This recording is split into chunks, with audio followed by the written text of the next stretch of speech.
chopper in the car. Got a chopper in the car. Load up the choppers like it's December 31st. Load up and cock it and hit them niggas where it hurts. Load up the choppers like it's December 31st. Load up and cock it and hit them niggas where it hurts. Die today. Remember me like John Lennon. Barrett and Louis, I'm talking all brown linen. Die today. Remember me like John Lennon. Barrett and Louis, I'm talking all brown linen.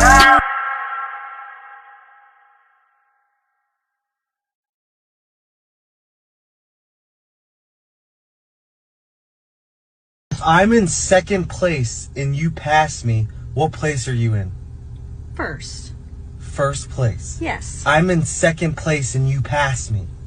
Well, how would you be in first place? Because I passed you. I passed you, so I'm in first. I'm in second place, though. Congratulations. Now I'm in first because I passed you. I passed you. Are we running? Are we driving? It doesn't matter. I passed you. I'm in first.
Good evening, good evening, good evening.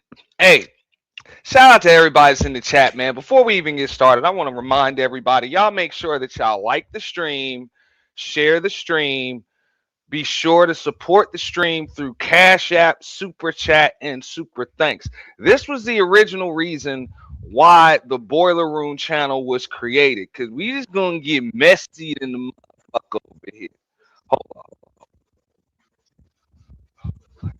Yeah, we're gonna get messy in the motherfucker over here, man. Y'all gotta forgive me. I'm kind of moving around. Y'all know I don't never be ready for these things all together, but we do have all of this shit queued up. Okay. Now, if y'all remember, I'm about to put this shit up on the screen so y'all can see this. Okay. Y'all remember this scene right here, right? Y'all remember this picture. This is how everything started. This is the reason why this shit done went viral. And I see everybody's, you know what I'm saying, doing they clout chasing and shit like that. And you know what I'm saying, everybody wants to react to content. And that's pretty much what you got to do. Everything. This shit done hit the sports sectors. This shit done hit, you know what I'm saying, the other love and hip hop sectors and shit like that. Now I get it. It's amazing. I'm gonna even do some commentary about this shit a little later, probably later on in the week, because we gonna talk about the whole the Fight Club, Anton Daniels, Lapeef sector, and how the fuck they reacting to this shit. You know, because I actually have content on my channel of Jay Prince for president coming on this bitch and saying that Anton Daniels, quote unquote, created this space. Fuck up out of here with that shit. So there's a big portion of motherfuckers that really do believe that this motherfucker created entire algorithms on that shit. So we gonna see, we gonna break down some of their content later on in the week and see exactly what it is that they have to say. But in the meantime, there are two people that have particularly been going the fuck in on this nigga, and rightfully so. That being Kwame Brown. Shout out to Kwame Brown. You know what I'm saying? Number one pick in the 2001 NBA draft, I believe it was. Definitely, you know what I'm saying? They called him a bust, but I know for a fact that man had an extremely successful NBA career. You know what I'm saying? He was in the league for about 11, 12 years or some shit like that. That man is a real millionaire. Yeah, that's a fact, Emperor Kojak. But that's the, bro. That's what the fuck these bro. These new motherfuckers. They new around here. They new around here. That's why they even tell you that shit. I came from Fight Club. I came from Fight Club. You feel me? You feel me? So when you hear reactions from a lot of them people, just keep in mind, a lot of that shit might have a little bit of biases attached. You know what I'm saying? Because in a lot of cases, that shit's like expecting somebody to talk cash shit about their daddy. You know? They really ain't gonna do that, even if the motherfucker's a deadbeat that beats their mama. It's pretty tough to talk bad about your daddy. So that nigga is a few niggas around here's daddies. You know, we're gonna keep it real. You know, we're gonna keep it real. Ain't no biases over here. Okay? But I'm going to get my monologue off. Bear with me one moment here. Because I got a few things I'm doing, kind of moving around. You know what I'm saying? Getting shit popping. But yeah.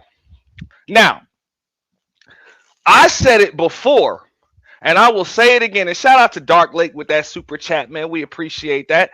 He said he been saying this shit about this man 3 years ago. Absolutely. Absolutely. And we're going to get into all of that shit because I remember about 3 years ago, about 2.5 years ago, something like that. I remember going up on Fight Club one night on the panel because it bugged me out the way this man, all of the time, every time they decided to get into their gender war debates and conversations and shit. I'm talking about Anton Daniels. He wanted to use the excuse or the talking point of, hey, I can't hate black women. I got a whole black daughter. I got a whole black wife. I can't hate black women. And I'm like, cool. It's not a bad rebuttal. But remember, I said this a while ago. Anything you say or do on a panel can and likely will be used against you on another stream or panel. That's the way this internet shit works. And it's amazing how internet niggas, like an Anton Daniels, for example, don't even understand how the internet works. So, and I've said this to multiple motherfuckers. You know, if you don't want people to talk shit about your kids and your family, you keep them out of conversations and you keep them off the fucking internet. You know? You're not going to be able to use your wife and your kid every time you want to win a fucking argument against somebody, but then cry victim when a motherfucker uses your wife and kid to win an argument against you. You know? So If any of them Anton Daniel Schmeat suckers come up in my chat tonight, moderators, you handle that shit. And if any of them got moderator wrenches, I'm de-wrenching they motherfucking ass. Because we ain't sucking no Anton Schmeat. Okay, we ain't doing that shit. All right? We ain't doing that shit. I got love for y'all. I respect y'all. Y'all entitled to your opinions. But real shit, I will take toolies away if you come up in here sucking Schmeat. All right? Now, I'm about to get into it because y'all saw the thumbnail. I think a lot of people done forgot that this motherfucker was going around selling hugs.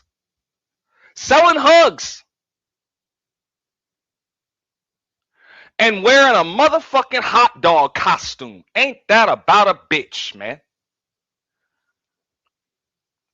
And we gonna get even deeper into this shit. Because y'all see the title too. This man was exposed as a fake millionaire. Not because he ain't got money. Because I'm sure he done made some money. But not in the ways in which y'all think he does. See, this motherfucker would tell you that he is all types of successful before the internet, without the internet, and he's just over here telling you on the internet how to do it. When in actuality, he's only got that shit because of the internet. Yeah. And today we got receipts. Let me give a shout out to Mike TV for exposing that shit. All right. We're going to hear from Anton's wife.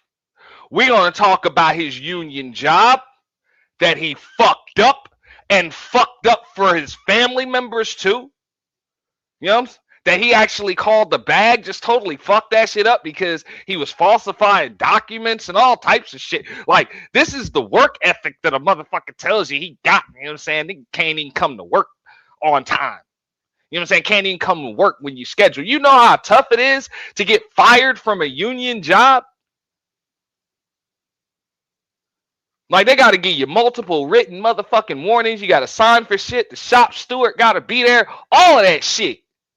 This nigga got fired from a union job, man. A union job, nigga just got fired from that shit.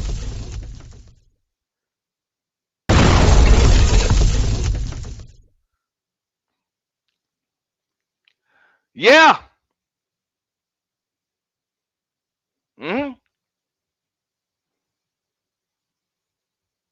Damn shame, man. But yo, we gonna get into it. And y'all already know my take on this video. This picture right here. This motherfucker said he would have whooped Corey's ass. I'm gonna be quick with this shit. How the fuck you gonna whoop somebody's ass while you sitting in the chair and clutching the microphone with the only purpose of just talking into it? You didn't plan on hitting the motherfucker with that shit. You just planned on fucking talking into that motherfucker. Fuck out of here. You wasn't whooping no ass. You sitting in your motherfucking seat. You vulnerable like a motherfucker. You lucky that nigga didn't hit you dead in your shit. I would have hit you dead in your motherfucking shit, and your ass would have been leaking. You'd have been looking like Geraldo Rivera. Real shit. The next day on your stream, you wouldn't have been able to talk no shit without the nasal shit going on. Real shit. But yo, we gonna get into that shit. We gonna get into it right now. All right. So let me bring this shit up. Bring up this video. This Oscar Mayer wiener ass nigga. Okay. Shout out to Mike TV. Let me make sure I pick the right video here because we got a lot. Mike TV kind of went the fuck in, all the way the fuck in on that nigga. You know, all the way the fuck in on him. So we're gonna start with that. Okay. We're just gonna start with that shit, man. This is bad. This is bad.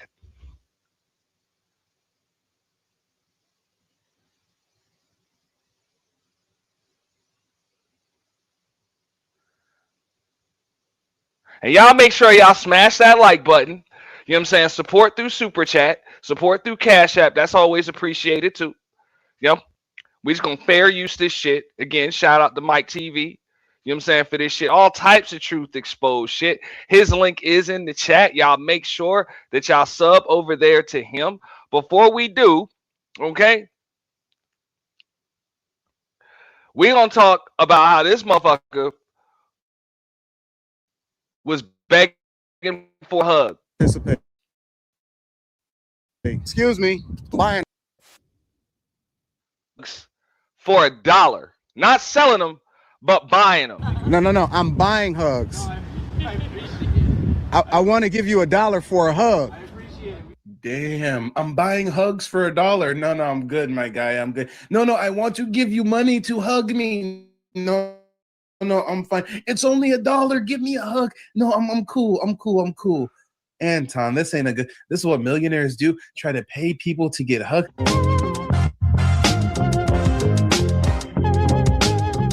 That's what they do. What up, 3,000 degrees? Yeah. That's what they do.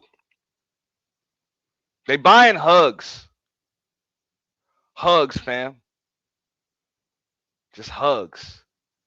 Buy a hug. Damn shame, man.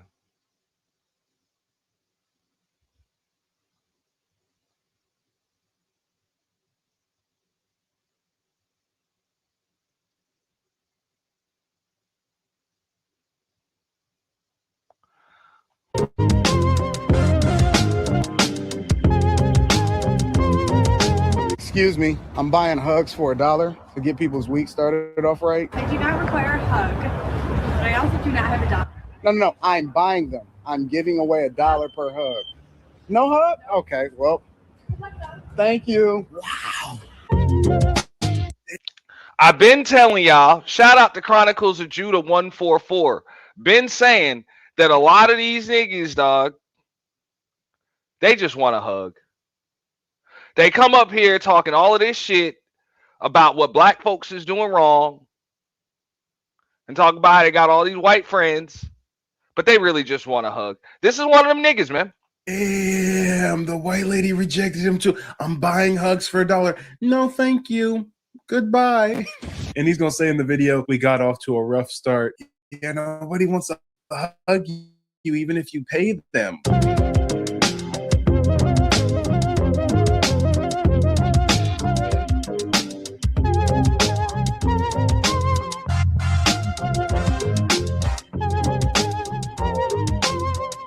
All right, that's enough. Y'all already see it. This nigga was buying hugs. The things motherfuckers will do to go viral these days. Okay, this look like a millionaire to you before the internet. I'm gonna leave it at that, right? But I got some more. May not necessarily take me serious, but you should, because I know what I'm talking about. I done been around. This is this nigga walking around in public wearing a fucking Oscar Mayer wiener or ballpark Frank in the bun suit. Man, you done came a long way to them damn Versace fucking robes and shit, didn't you, homeboy? Not too long ago, before your beard got all full,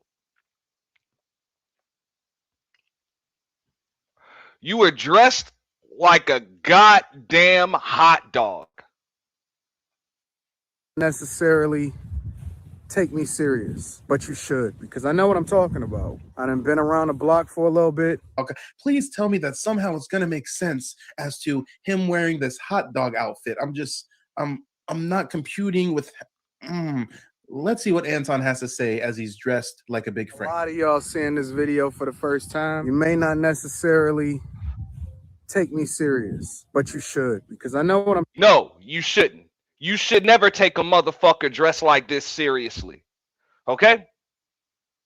Especially when they tell you they're a fucking millionaire and they ain't about to give you 100,000 just to talk to them, just to listen to them. Fuck up out of here, man. Talking about. I done been around the block for a little bit. I understand exactly what's going on. And if you, why would we take you seriously? You're dressed as a fucking hot dog. And what do you mean you've been around the block a bit? You mean you got fired for workplace fraud? But somebody that she gave a reference for a corporate exec. And yes, we are going to get into him being fired for fraud at his workplace. Real shit. This is the motherfucker that niggas is on the internet sucking the schmeat of. And he had the nerve to say Corey was sucking black folks' dick. You got motherfuckers sucking this nigga schmeat, virtually speaking. Okay? And he was dressed like a fucking hot dog, buying hugs, fired for workplace fraud. Okay? And we're also going to hear his wife's opinion of him, too.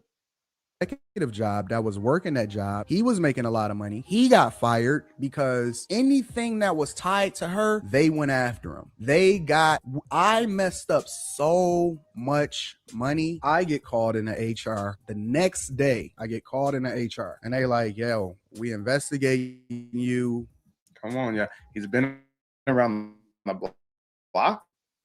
Pay really, really close attention. I can save you a lot of money, save you a lot of heartache, and I can help you be awesome. And I didn't even mention one of the most important. He can save us money and a heartbreak and teach us how to be awesome while he's dressed like a big Frank. And you ain't kosher, my guy. That is not a kosher dog right there. Aspects of why it's important to pay attention to Time Dog, regardless of what kind of outfit I got on.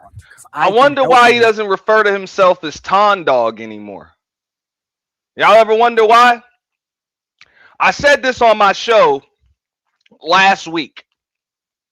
And shout out to everybody. We had to preempt Coffee and Chill. I had been busy with a little project, but we're back at it, and this is gonna get way more messy.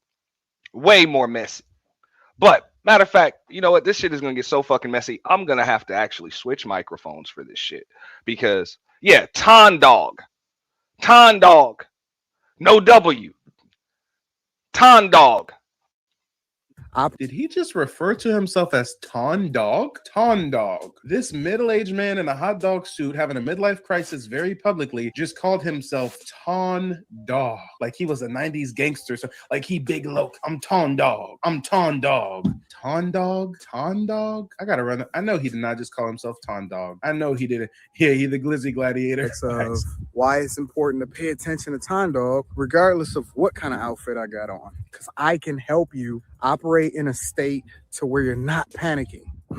So many people operate from the perspective of panic, and that's unfortunate. None of y'all wanted to listen to me when I had Ton Dog's gonna teach us how to not panic. Regular clothes on. It's been like over 2 weeks of recommendation of staying home here in Michigan. I honestly believe in my heart of hearts that this thing is. Look at this nigga, man. Like, it ain't even just any hot dog he's dressed as. Okay? That nigga's got the, you talking about the relish? The sauerkraut? The mustard? Damn. Damn, man. And those ain't Versace frames. Them look like Walgreens frames. Has been running rampant, this whole COVID-19 coronavirus thing. I believe that it's been running rampant for a long time. So this wasn't long ago. This was just in the middle of COVID. He was walking around in a hot dog suit. Just now really seeing the worst of it as it relates to publicizing it and making sure that every Yes, sir. And no, Candy, we are not letting this nigga slide. I know I'm not. I can't speak for the Antonites, the Fight Clubites. I can't speak for them. Okay? But some people, a lot of folks, they be enamored by shiny things. But if you actually been around the block like Ton Dog here just said, you already know everything that glitters ain't gold. Everybody know about it. Either the overwhelming majority of us have already had it, or the majority of us busy with all the topics, dog. That's just facts. You can't really contain this stuff. And you can see that now that it's starting to hit the epicenter of all of these major cities, New York, Los Angeles, Detroit. So you went to the park and dressed up as an Oscar Mayer wiener to rant about COVID? Oh, okay. All right. These are millionaire activities, guys, because this was just COVID. This was just a couple years ago. So he should have been a millionaire by then. What millionaire dresses like a big Frank and goes to the a baseball stadium to bitch and whine and complain about C19. Yeah. Now, we're going to get into the messy part right now. Y'all make sure y'all share. I appreciate this, right? We're going to get into the messy shit right now. Right now.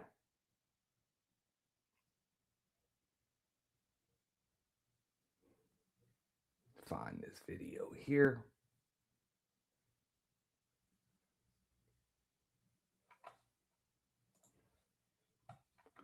And matter of fact, before we do, let me change this damn visual here.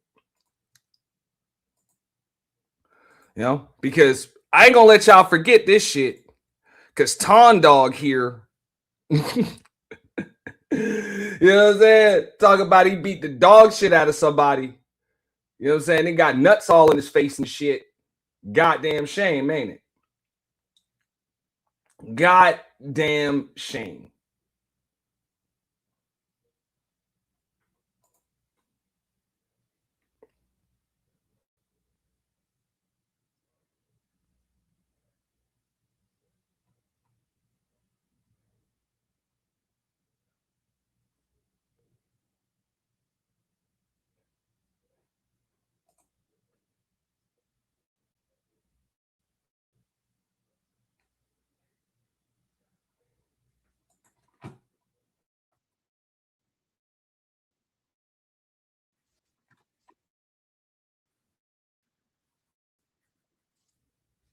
Saying, oh, wait, YouTube said I can't say that word no more. Hold on, guys, I got to be better. I must do better. We'll just call him Antoinette, because in my mind, he's such a baby back, little bitchy bird of a man. I just got to dub him Antoinette, okay? So when I speak of Antoinette, you guys know who I'm talking about. But the whole reason why we're doing an expose on Antoinette on this Fake Guru Friday is because the people requested it.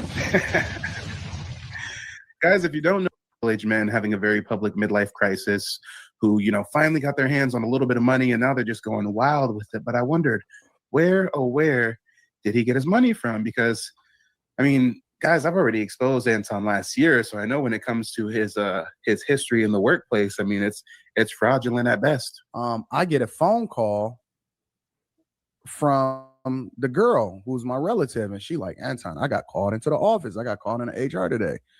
And I'm like, what? What you mean? She like, I ain't even been giving out doctor's notes lately. It's really just been you. And I'm like, all right, whatever. So I get called into HR the next day. I get called into HR and they like, yo, we investigating you.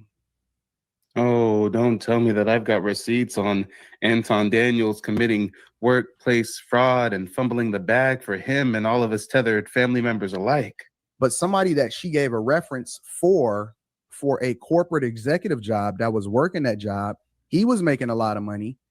He got fired because anything that was tied to her, they went after him.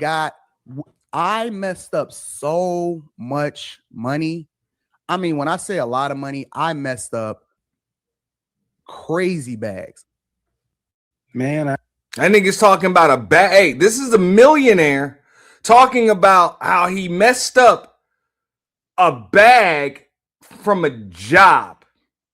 I always knew he was a fake guru. I always knew that his Patreon was a scheme. I always knew he was a fraud, but workplace fraud, ruining bags. I mean, we're going to get into those receipts in length, but guys, I've always had the question.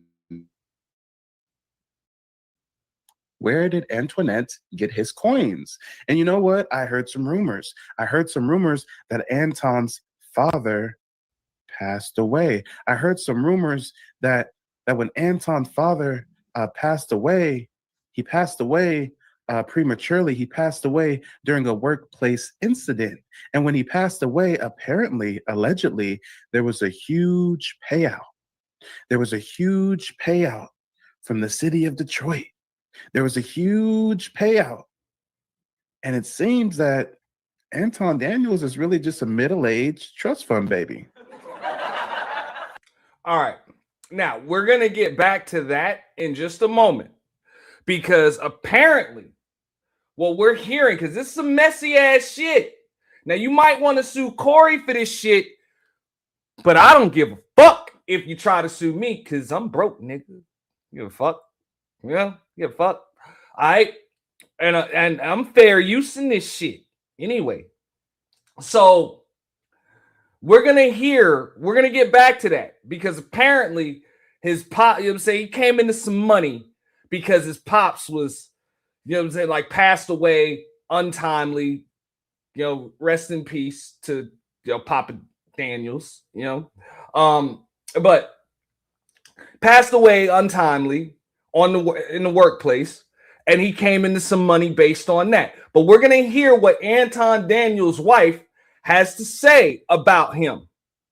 Fair use. Always knew that him and Rita had a weird thing going on in their relationship. I always knew that him and Rita had some strange dealings going on, when this is how she speaks about her husband. What is it like being married to Anton Daniels? Oh, Jesus. Wow. Times it can be hard and sad and difficult, because Anton has a lot of different personalities, and so you have to be a certain type of woman to deal with him. Anton is very emotional. He doesn't communicate effectively. I don't think that he has killed anybody before. I think he's capable of it.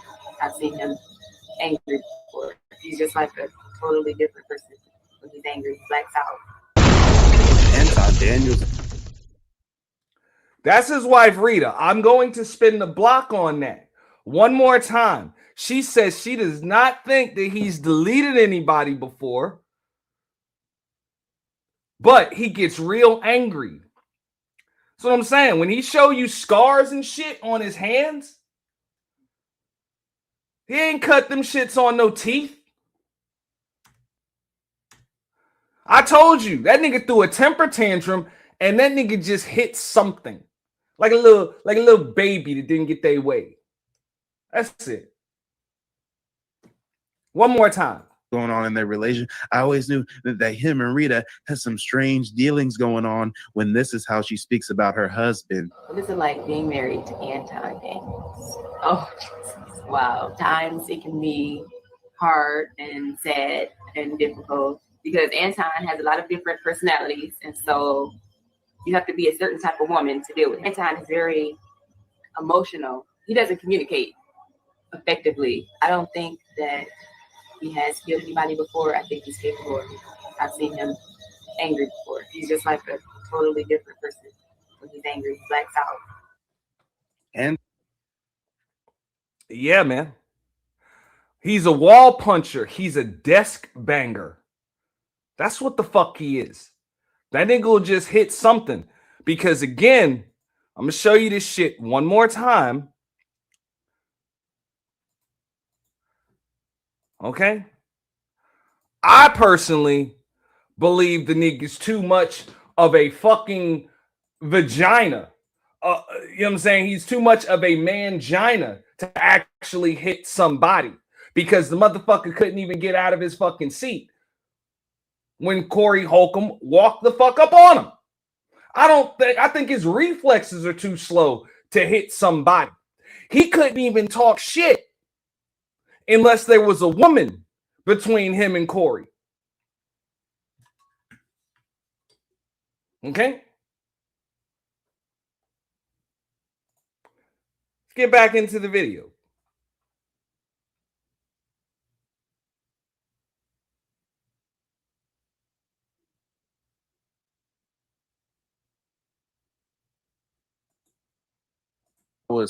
I was bestowed with renewed strength, renewed energy, and we're going to get on this trust fund tether, baby, y'all. We're going to get on them.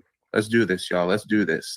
And of course, the first question I had, the first thing, that Anton's father passed away. He passed away prematurely. He passed away during a workplace incident. And when he passed away, apparently, allegedly, there was a huge payout. There was a huge payout from the city of Detroit. There was a huge payout. And it seems that Anton Daniels is really just a middle-aged trust fund baby.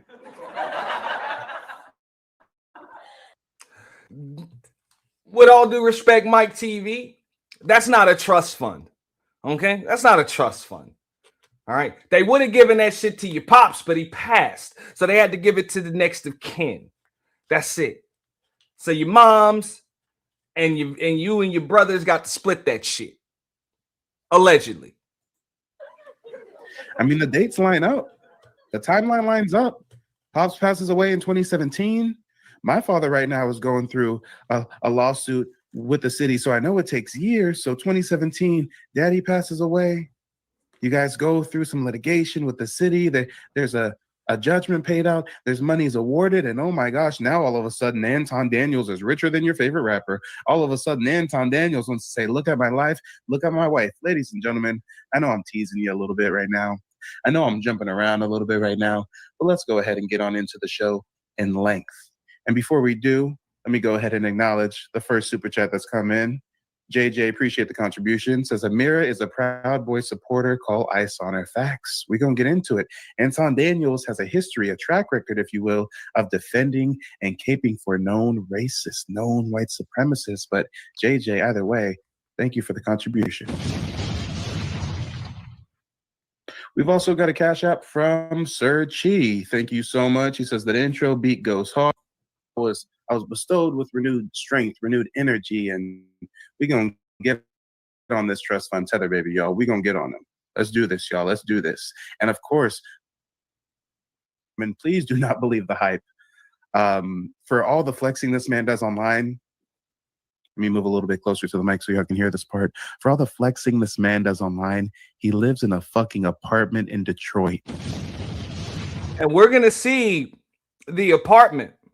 Because real shit, this is the motherfucker that tells y'all he was a millionaire without the internet. Bullshit. Bullshit. You know? My apartment is spotting that motherfucker about 4 balls off the table. Real shit. Shout out to Nicer. Yeah, you heard that right. It's not like he's on the West Coast with me. It's not like he's out in New York. It's not like he's out in a prestigious area, a high cost of living. This man is fronting on YouTube like he's a millionaire, and he lives in a fucking apartment in Detroit, Michigan. The whole city of Detroit is bankrupt. Are you serious? What kind of flex is that? Not even a house, an apartment in Detroit? Oh, it's real interesting, y'all. It's real interesting. It's gonna get real interesting indeed. And before we move forward, I did see one comment in the chat. Somebody was saying millionaires don't live in apartments. Typically, that's not where millionaires dwell. And when y'all see his living situation, I mean, guys, I want to stay in order, but I got to jump around at least a little bit. I mean, when you see his living situation, it's extremely lackluster. In this video clip, Anton is going to give you a tour of the Millionaire master bedroom. This is the Millionaire master. Match the purple shirt, blue pants, standard attire. Nothing out of the ordinary. Just a couple of the things that I carry with me. I keep 2 cell phones. I run 4 numbers in between it. A little bit of cash or whatever, about 2,000 on me. I don't usually take this. And so he has no nerve calling anybody dusty, bragging about his money, because this master suite is looking dusty. Damn, that looked like a Walmart bedspread. That don't even look like Target. That looked like Wally World.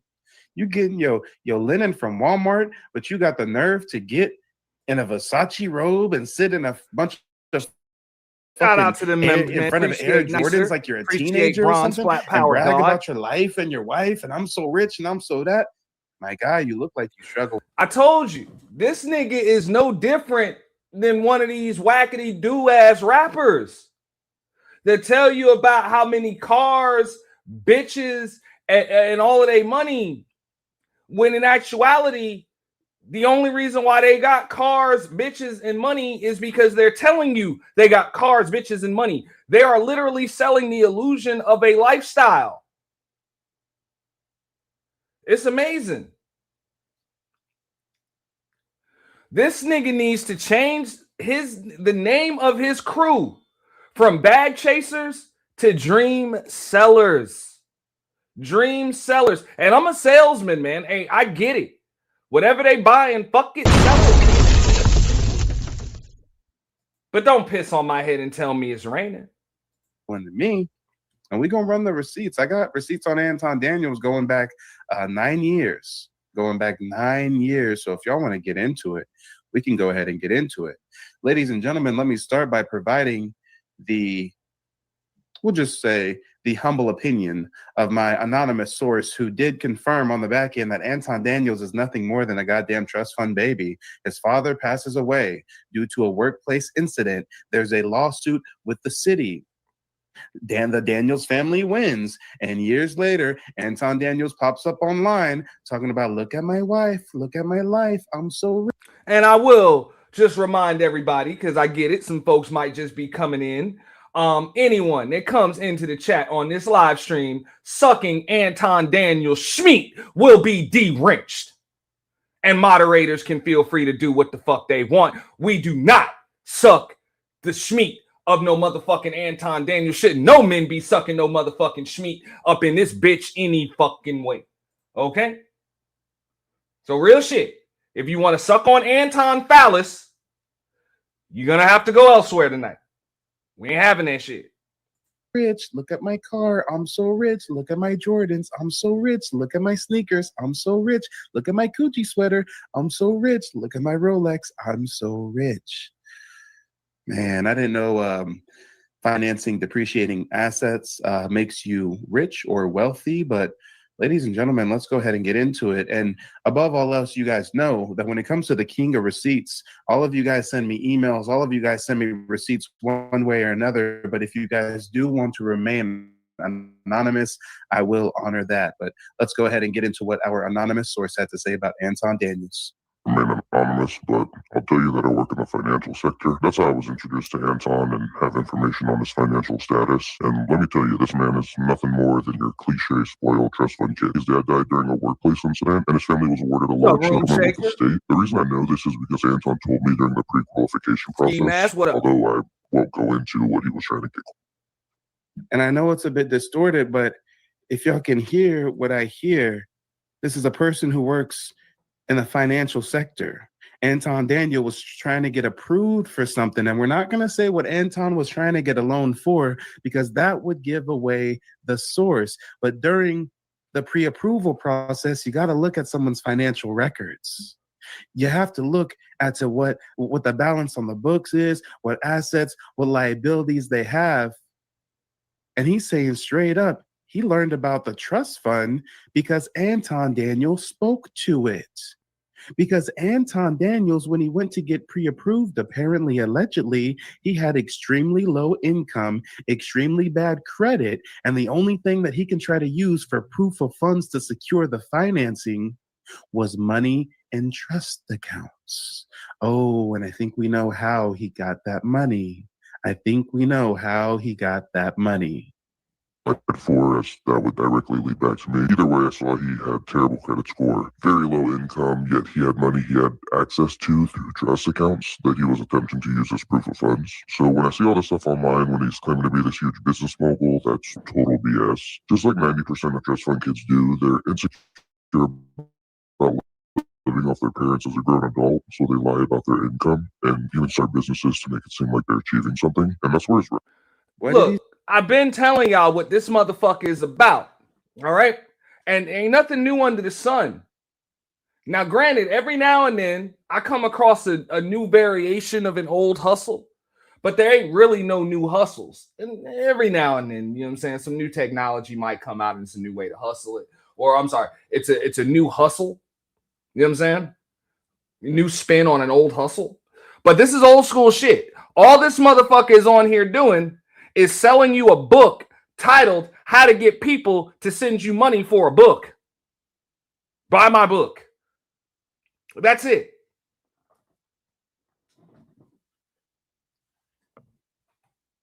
He just said? He said that he sees it all the time. This person works in finance and he says he sees it all the time. When you're dealing with these trust fund recipients, when you're dealing with these kids that are tricking off mommy and daddy's money, they're what? They're very insecure about it. They're very, very insecure. And what do? They try to start nonprofit. And we're going to get into that in a minute too. Because a real millionaire, that being Kwame Brown, pretty much just called this motherfucker out. And I've been saying this shit on my channels for years. Real money can spot new money or fake money a mile away. Like you can smell the shit, you know? It's like that Juvenile line a few years back when that motherfucker said acting like stunting like a nigga that ain't never had shit. And I said it about a bunch of niggas in this space. I'm like, yo, a lot of y'all motherfuckers are clear as day. Y'all ain't never had shit. Y'all ain't never had no clout, probably since damn junior, senior year in high school. Damn sure ain't had no motherfucking money probably ever in your goddamn life. Y'all niggas ain't been fresh since the first day of school. But now that you're getting a little stipend from YouTube or from social media, you know what I'm saying? You're getting a few cash apps from some randoms on the internet. You know, you got a Patreon that's popping. You know, you got some followers. Now all of a sudden you this high class motherfucker. Nah, homie. Well, nah, homie. And that's one of the reasons why this shit be working on the internet. Is because you can do the same shit you used to do in high school. Stunt for a bunch of fucking kids. People that just know what the fuck they see. Yo, you got some fresh sneakers. Yo, your clothes are on point. You got a little piece of jewelry. But kids don't realize. They're like, oh, you fresh. It's like, bro, but you ain't got no fucking job. You 16. Fuck. You 16. You 17. You can't be making no fucking money because you're in school fucking 8 hours a day. It has to be something that your family bought for you. Those were Christmas gifts. Like real shit. It was given to you. You can't go out there and get it. Every now and then you might have somebody hustling while they still in high school. I was one of them.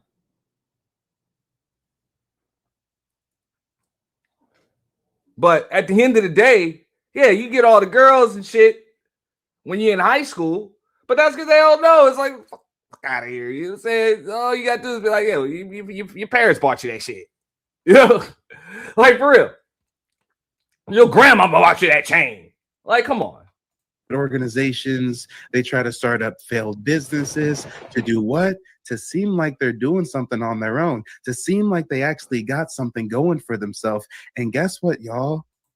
We got receipts on Anton Daniels. I mean, the only verifiable business that we can see that he was a part of was a failed restaurant.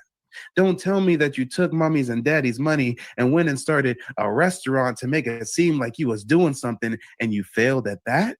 One of the mistakes I made earlier on was that I was still, putting in 60, 70 hours a week in corporate America at that restaurant full time too. So, for the better part of a year, I probably only averaged 2 to 3 hours of sleep a day. I was profitable. A lot of people can't say that they was profitable. Hold on, wait a minute. He wants us to believe that he was running a restaurant and working a 9 to 5 and working on other businesses, and he was only getting 2 hours of sleep? Huh. I guess I gotta call Cap early, Anton. I gotta call Cap early. And then he's gonna say that he left the restaurant, but the restaurant was profitable. Guys, it can't be both. You don't leave a profitable business. You sell a profitable business. You don't just walk away from a profit. And that's facts. You don't leave a profitable business. You sell a profitable business. You don't shut down a profitable business. You sell a profitable business. That's it. The business has a valuation and you sell the motherfucker. You know, miss me with the bullshit.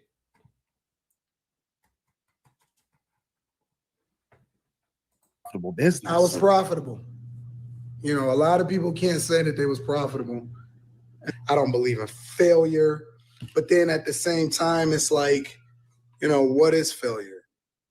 Oh, I don't believe it. And I'll tell you, real quick, before we get back into this shit, and this is just my take on it. The only difference between rich kids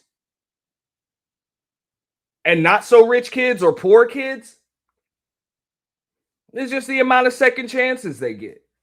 That's it. Your family can have money. They can set you up. You can get lucky. You can come into an inheritance, whatever. But at the end of the day, if you're a fuck up, you're just going to fuck that up. It is what it is. Fuck ups always fuck up.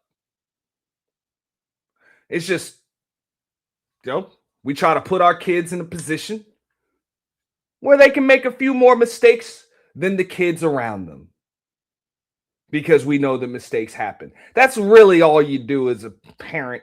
And rich parents, better off parents, you know, well-off parents, they're just able to give their kids a few more chances than, you know, not so rich parents.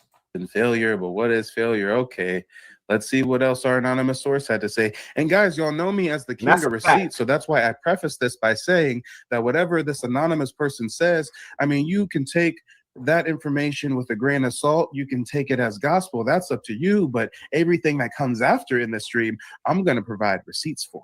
Restaurant comes in, and I say restaurant with air quotes because if you look it up, it was the size of a sandwich bodega. Also, damn, he said. And yes, that restaurant, because that was distorted, but here's what was said.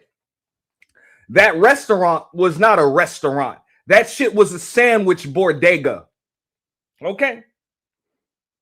So, y'all wonder why he was able to bless Jay Prince for president and took such an affinity to somebody like Jay Prince with a fucking hot dog cart, because he sees himself in Jay Prince for president. You see, guys like Anton Daniels and Jay Prince for president ain't too much different. They ain't too much different at all.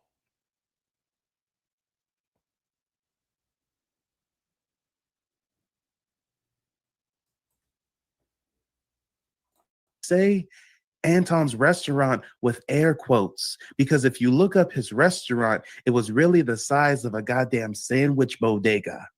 So even when he gets online and tries to front like he owned a restaurant and blase, don't get it twisted, y'all. It was about the size of a quarter of a Subway. It was about the size of a New York City bodega. So all right, Anton. So I want to know that he's. That's why that nigga was dressed like a fucking hot dog. Because that nigga was selling hot dogs. Just like Jay Prince, a hot dog cart.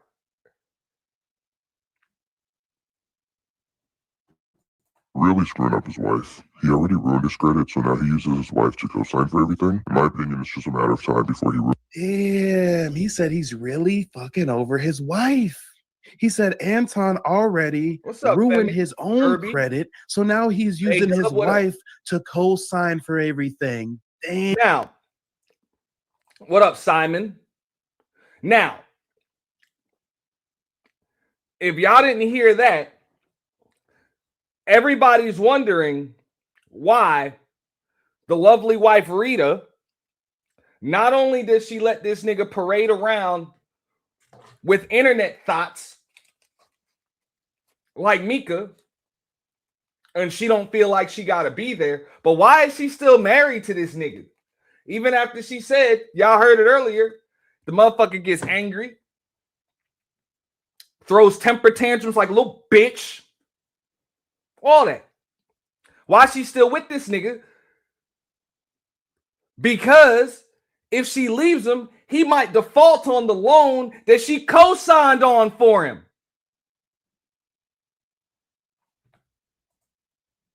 Ain't that about a bitch? Damn. Her credit as well, and I think he uses the fact that she's on the hook as a co-signer as a method to control her and or prevent her from leaving. Because Oh, say it ain't so. They go on to say that I think Anton uses Rita being a co-signer on all the loans as a method of control, as a method of keeping her from leaving. Wow. Why would that prevent Rita from leaving the marriage? if she ever left, you could simply default on the accounts and it would ruin her financially. I'll tell you why it would keep her from leaving. Because more than likely, that's the reason why he needed her to co-sign on the loan in the first motherfucking place, because the nigga has a history of defaulting on loans. He has a history of it. So if she leave his ass, why the fuck would he default on the one that she fucking co-signed for?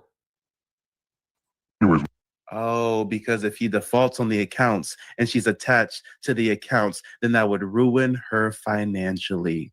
Damn, I always knew that him and Rita had a weird thing going on in their relationship. I always knew that him and Rita had some strange dealings going on when this is how she speaks about her husband. What is it like being married to Anton? Yeah, we're going to get back into this shit. You want to sue Corey? Fair use. This is Rita, y'all. Fair use.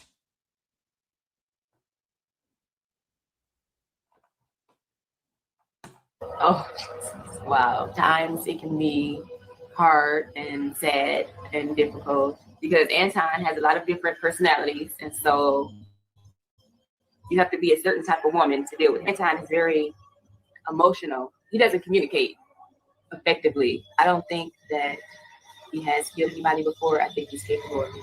I've seen him angry before. He's just like a totally different person. When he's angry, he blacks out.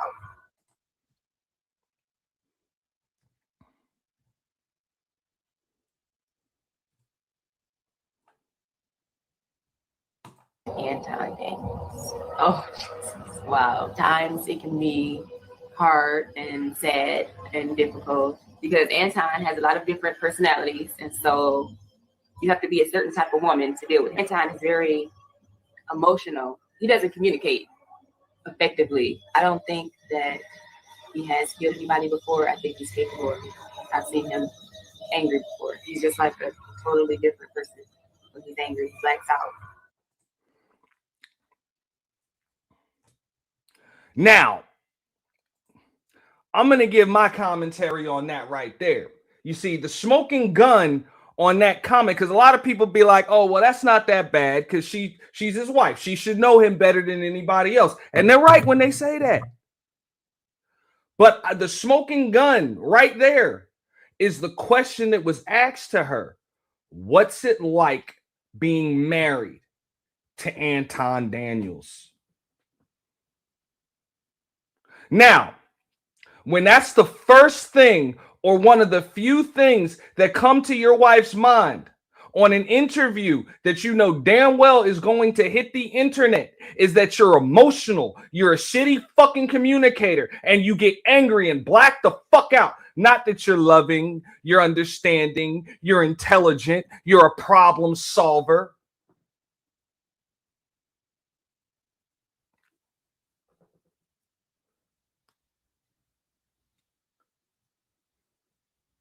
But you're an emotional little fucking grown-ass man bitch that throws temper tantrums, hits things, gets angry. This is from your wife. And I don't know if he's murked somebody before, but I think deletion is probably in his nature. That is what Rita had to say about her loving husband, Anton Daniels.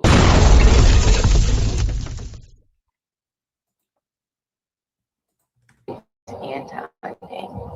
Oh, wow. Times it can be hard and sad and difficult because Anton has a lot of different personalities. And so you have to be a certain type of woman to deal with. Anton is very emotional. He doesn't communicate effectively. I don't think that he has killed anybody before. I think he's capable of it. I've seen him angry before. He's just like a totally different person when he's angry. He blacks out. Anton Daniels is emotional. She doesn't know if he's killed anybody before. He gets angry and he just blacks out. Rita, blink twice if you need help, darling. Blink 3 times if you need a first responder sent to your address immediately. Oh my God, oh my God.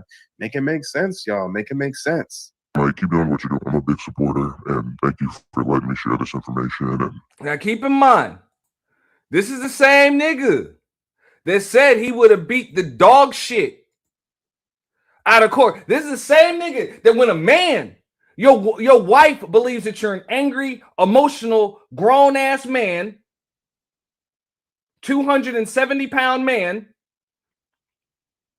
that throws temper tantrums, but when a grown-ass man walks the fuck up on you, all you can do is look up and clutch a microphone for dear life.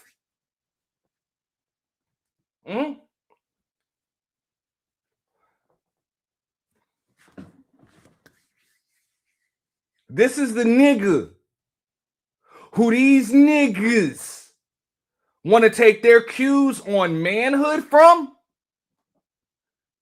You had no problem popping all of that shit with Darlene in between the two of y'all.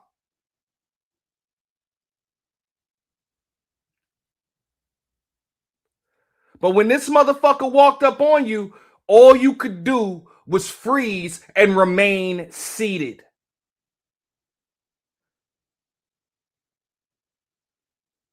And talk a little louder into the microphone. Ain't that about a bitch? Literally.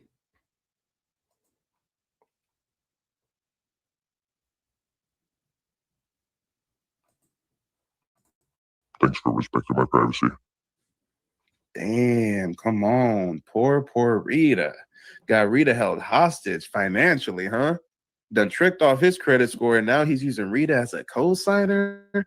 God damn it, say it ain't so. And Femi, these motherfuckers, these niggas that ain't never had shit themselves or don't know, just like Kenny Mack just said, don't know a goofball when they fucking see one.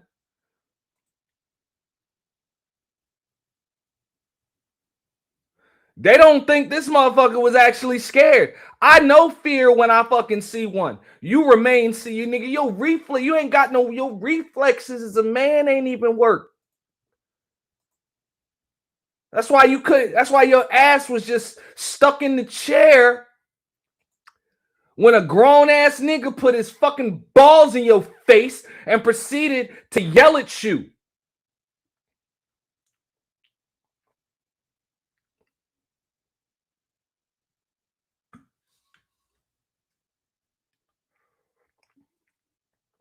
Ain't that about a bitch, man? A whole bitch.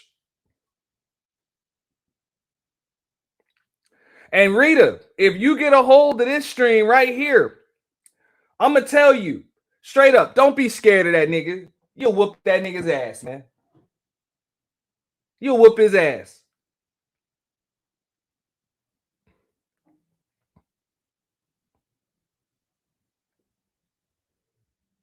Just slap him first. He'll just stand there. I know niggas like him. He'll just stand there.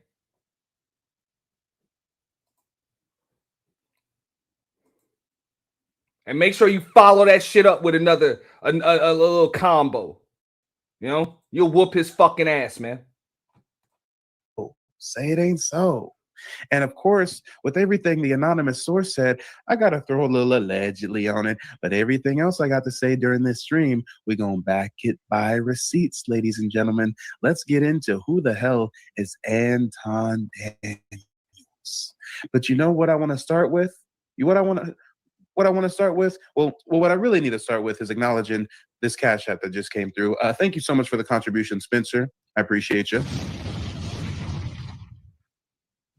And what I really want to get into is I want to share my screen.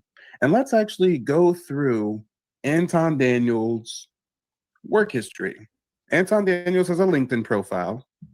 He hasn't deleted it yet, but after this stream, he probably makes some updates because the math ain't fucking mathing. Oh, I'll tell you right now. Teaser, the math ain't mathing. Let me go ahead and zoom in and let's read through his fraudulent ass background, all right? Mind you, last time I checked, this man is 43 years old, right? 43-year-old man. Let's see. What's going on with Anton Daniels? Oakland Community College, 2008 to 2012. Okay. Oakland Community College. So you graduated community college the same year that I graduated high school? All right. It's getting messy. It's getting messy, y'all. All right. This nigga actually graduated from community college. Okay. He didn't transfer to a state university. This nigga went through the whole goddamn 4 years at a community college. And I'm not knocking anybody that went through community college or any of that. Shout out to you. I'm glad that you finished what you started. It's all of that. But I don't see none of y'all on here claiming to be a fucking millionaire. Okay?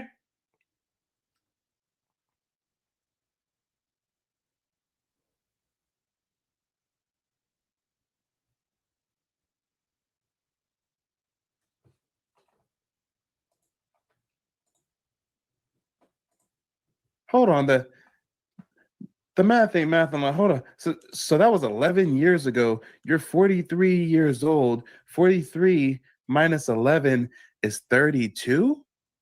So Anton Daniels was just barely graduating community college at the ripe age of 32. Oh, okay, Anton. All right. To each their own, I guess. Apparently. Yeah. Anyways, moving on. Oakland University, Information Technology, Software Engineering. He goes through Oakland University and completes it in 2016. That's 7 years ago? 7 years ago. So you're 43 years old.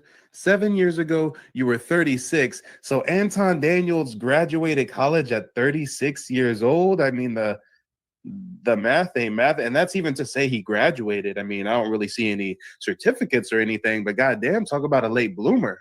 Talk about a late bloomer. I mean, I'm 28 years old myself, already scaled and sold multiple businesses, college dropout, mind you, did it all on my own, and mans was going through college at the same time I was selling houses as a teenager. He was going through college at the same time that I was an insurance broker. It just don't make sense. It just don't make sense. Hey, and I know, hey, Mike TV, man, I know you can be a messy motherfucker, man. But I appreciate this one because you helped to put it together. Because sometimes you just need an established timeline of events. Okay? And some people be like, oh, well, you opening up files and that's doxing. This nigga uses his real fucking name. All right? When he pulls up on panels, y'all see that shit right on the stream. Anton Daniels, AntonDaniels.com, Anton Daniels. Motherfucker, hey, this who the fuck you are. You want people to look you up. See, this is the double-edged sword to going viral. When y'all said this motherfucker play chess, I've been telling you this shit. You can play all the chess you want. But when your opponents are playing poker or Battleship, the strategy of a chess player really don't mean shit. A bitch will just sink your fucking battleship, homeboy.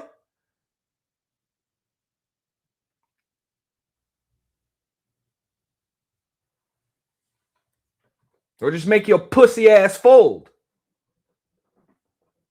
And yes, the trade 4 years at the community college too. 4 years at the community. Typically, you go to community college for 2 years and then you transfer to a traditional college. So you're telling me he had to be in community college for 4 years and then another 4 years in traditional college? I mean, let's keep it real. He was likely just trying to find himself. You know how millionaires do. You know, you have to find yourself. You have to find your niche. That's what I'm saying, man. A lot of these motherfuckers, when they get to the internet, this shit is a last resort. It's not a first option. It's a last resort. Everything else has been a failure. Everything else. I give you that though, Anton. I give you that, Ton Dog. You a survivor. You definitely a survivor. Oh. Yeah, let's get into more of his interesting background. It says from 2005 to 2007, he was a help desk agent. It says right here he handled inbound and outbound call center. You worked at a fucking call center, my guy? You want to get on the internet in a Versace robe that you probably acquired from Alibaba? Talking about you're so rich and you're so wealthy and you were working at a call center? This doesn't look like the LinkedIn profile of a millionaire. This doesn't look. Hey, I was making some money working in a call center when I was in high school. Yeah, but yeah, that's what I'm telling you. Last resort. Look like the track record of a millionaire. What the hell is going on, y'all? A call center. Jesus. My name is Frances Tuck, and I contacted Mike from Mike TV. Looks like you're working for the man. It looks like you're getting 2 15s in a 30-minute. I mean, Jesus. T-Lo Brown says, I'm 28 too. It only took me 2 years to graduate. Exactly. Gamer Baby says he looks like a call center dude. Facts. Let's go ahead and get into it, y'all. Mind you, this is his own LinkedIn. It's still up right now. I mean, it's not like I No doubt, Tay. Call centers were decent starters, you know. But eventually, I mean, you hit a level of management, something, whatever. I made $100K in a year working at a fucking call center, you know. But that's what happens when you're a hell of a fucking salesman.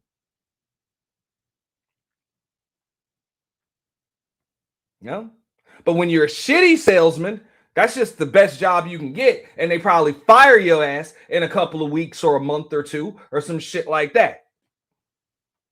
I created some fictitious LinkedIn profile. I mean, this is what he's saying he used to do, y'all. Project manager, designer, developer at Star Tech Solutions. Some random, faceless, nameless startup or something. 2 years, 3 months. Do we have an Anton Schmeat sucker in my chat? Moderators, get the fuck rid of them. Okay? And on your way out, I hope you choke on Anton Daniels' dick. Get the fuck up out of my shit. Moderators, blast that motherfucker. Okay? Get him. Get him. Oh, I got a clip for that shit. Shut the fuck up！ 每次开会都不提前通知，我都快到家了才知道 news， 干嘛？你是要打游击啊？你要是有什么事情，你可以请假，你这样不开 news， 你什么意思啊 ？Shut the fuck up！ 我是牛马吗？下班时间还要给你请假 ？Shut the fuck up！Shut the fuck up！Shut the fuck up！It's my shit。Shut the fuck up！Shut the fuck up！ Real shit. I told you. You want to choke on phallus? You're going to have to go elsewhere here. We ain't doing that shit. It's messy as fuck Mondays. Fuck up out of here, man. He trained and mentored employees. Okay. Then he says he was a senior user interface designer. Guys, don't get caught up in the wordplay with the fancy title and shit. He was a fucking programmer or some kind of tech dude for a university. And don't get it twisted with the senior title. Senior user interface designer still ain't making no money. You working for a university, what you making 40,000, 50,000? You damn sure ain't making 60,000. So go chase a bag. I'm sure that nigga will buy you a Birkin. You know? I'm just wondering where the millionaire lifestyle comes in. I'm just really wondering where he becomes a millionaire and he can substantiate the claim that he's richer than your favorite rapper and he's richer than athletes, and now he has Rolexes and Mercedes and Porsches and stuff. Where did that come from? Oh wait, I think I know where that came from. R.I.P. to Pop Pop. R.I.P. to Pop Pop. He left you with some coins, like every man should do. Far too long. And we just had a contribution come through from Akeem Tunde. Thank you so much for the contribution. Let's go ahead and get into it, y'all. If y'all think that I've done some exposing so far, if y'all think that look, the fact of the matter is that nigga, look, anybody that sucks that nigga Schmeat for free is a total bitch. Because I can guarantee you, even the bitches around him, they don't kiss his ass for free. That's a pay-for-play ass nigga, man. So real shit. Go get paid. Go get paid. You want to kiss that nigga's ass. Because I guarantee you that nigga don't like motherfuckers that will tell him about himself.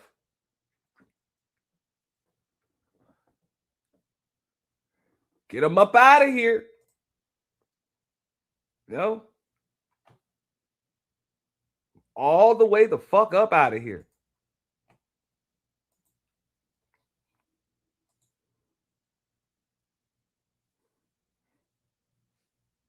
that just reading through his fraudulent ass LinkedIn bio was sufficient.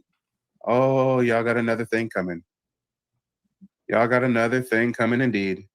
And let me get a one in the chat if y'all can hear me okay. Somebody in the chat is saying that they can't hear me. I don't know what's going on. You know, if you can hear me okay, put a one in the chat. Let me know that we rocking. Let me know that it's okay.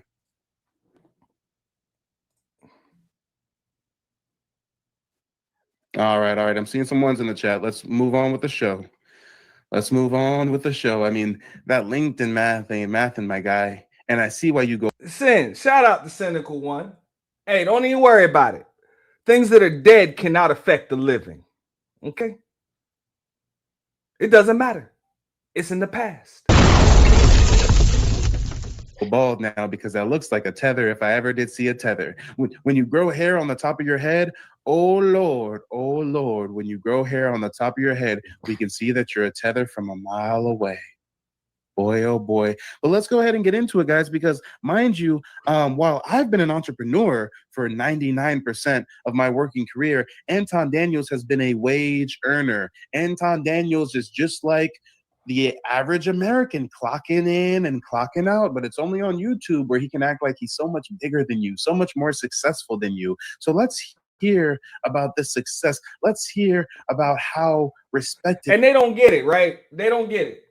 Because I do streams often where I just drop the link and I give people all of the opportunity to come up, talk shit. I even sit up here for 48 hours straight a couple of times a year and let anybody get their shit off, right? These motherfucking pussy punk bitches ain't never anywhere to be found.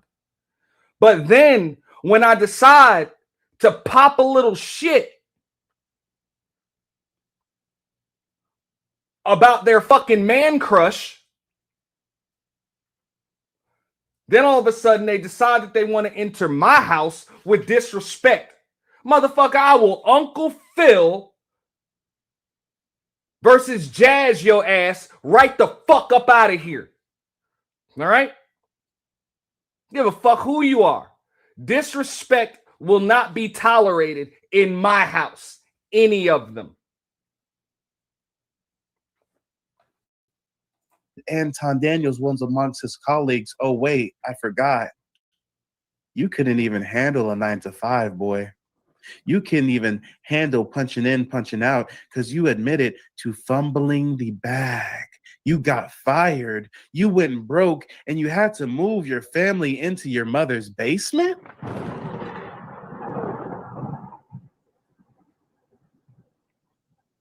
Oh, yeah. Let's go, y'all. Let's go. Let's hear about Anton Daniels fumbling the bag, failing at even working a 9-to-5, but he wants you guys to pay him on Patreon to teach you some game, right? You guys are familiar with some of the stories that I told on my other channel where I go through and I show you where I used to work at and all of those things. I used to work at a steel mill, basically.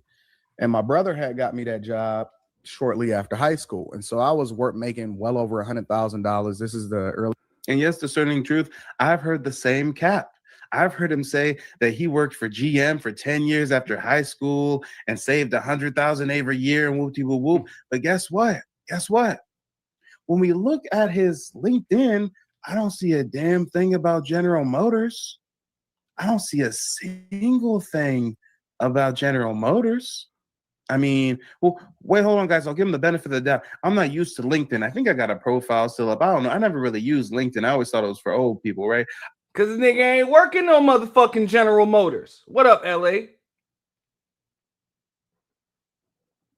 And that's the message I got for the motherfuckers that want to be in the clouds hating on me or anybody who shit I'm breaking down tonight that don't suck Anton Schmeek, motherfucker. Go back and tell your YouTube daddy that I called him a bitch. Okay? Tell him I said it. You want my attention, go get it. You ain't gonna get it in here.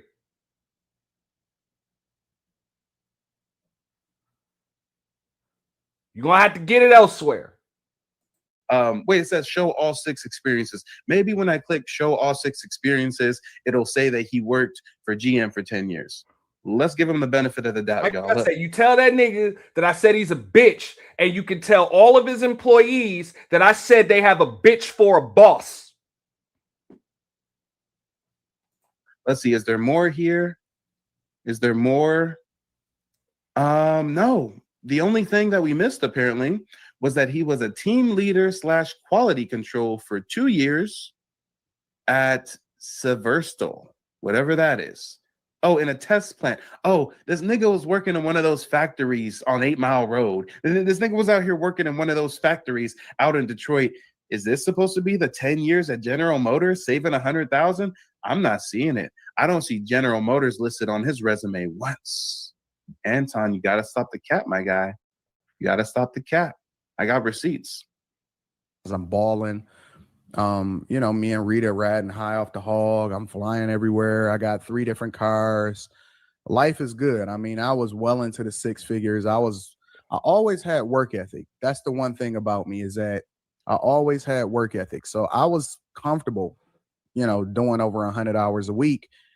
And he always had work ethic, but he's going to tell us how he got himself fired and got several family members fired.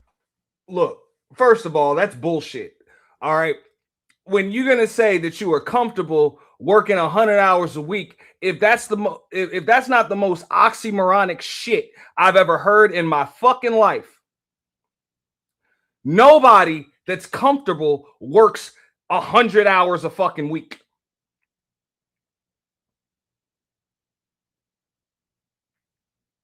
Not punching no goddamn clock.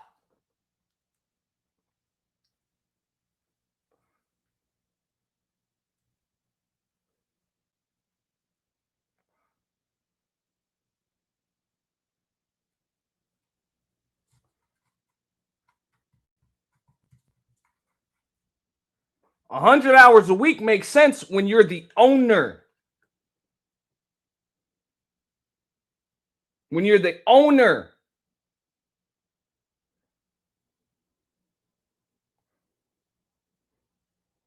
But there's no way in hell you putting in 100 hours a week.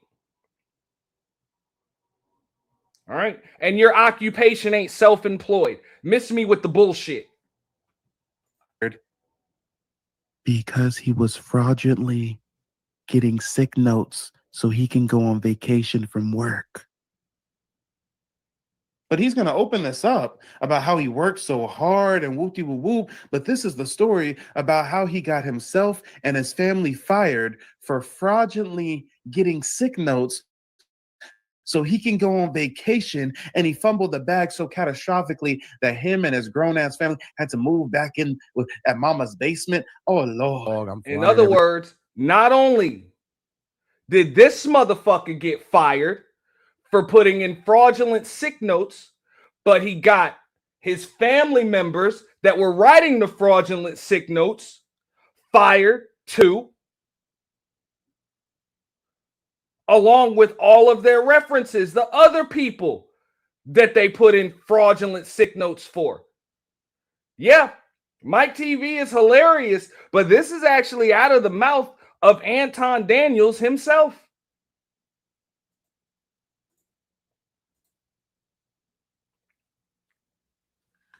That's the thing when these motherfuckers, they'll take that virtual X-Lax pill and they start getting diarrhea out the fucking mouth. You know, trying so hard to go viral, they'll just say any and everything, and they forget the rules of the internet, and that's that the internet never forgets.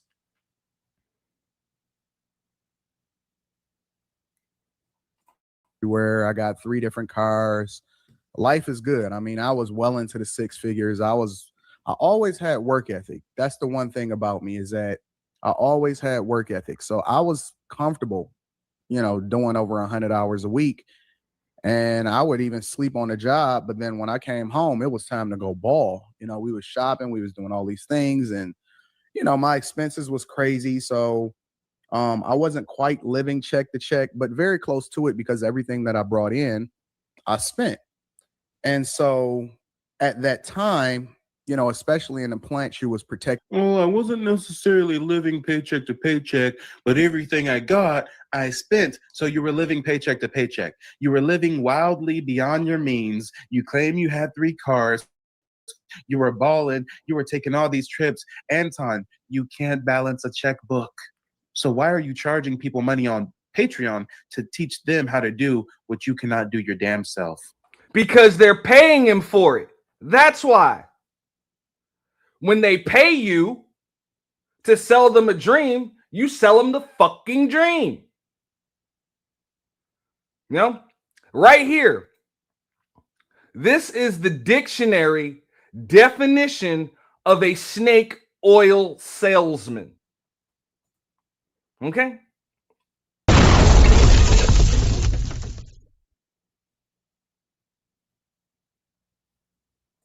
Make it make sense. By the union, and then I had a bunch of bad influences all around me, and we was having a good time, and anything that we could get away with, we did. So, you know, we would call off and make excuses, and I had this plug. Y'all gonna like this story. It's not even a plug, it was a family member. So I had a Here it comes. This is from Anton's mouth. Put the shit on the screen and we're gonna fair use this shit. Fair use banner. family member that worked in a doctor's office, or, you know, worked for a doctor for a very, very, very long time. And so essentially their relationship was such as to, she could get me doctor's notes whenever I needed it. So, you know, when I would take trips out of town. So when this man starts with his fake Rick Ross, I'm a boss talk about how he had a plug. Yeah, I had this plug. You mean you had a family member who worked at the company? Man, now come on.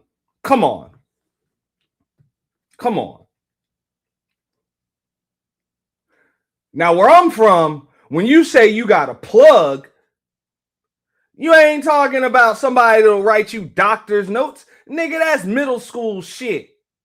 Doctor's notes? The fuck? You got to plug on some fucking fish scale, nigga. Like, you feel me? You got to plug on them food stamps for like 40 cents on the dollar or some shit. Fucking doctor's notes? The fuck? The fuck?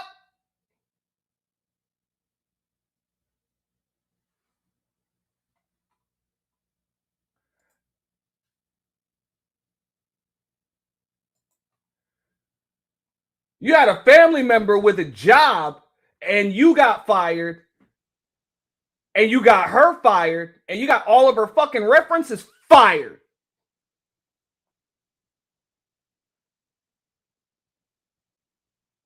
Writing you fraudulent sick notes. That was your plug. El Jefe. Hey, let me get 2 keys of those sick notes. What the fuck you mean a plug? Yo.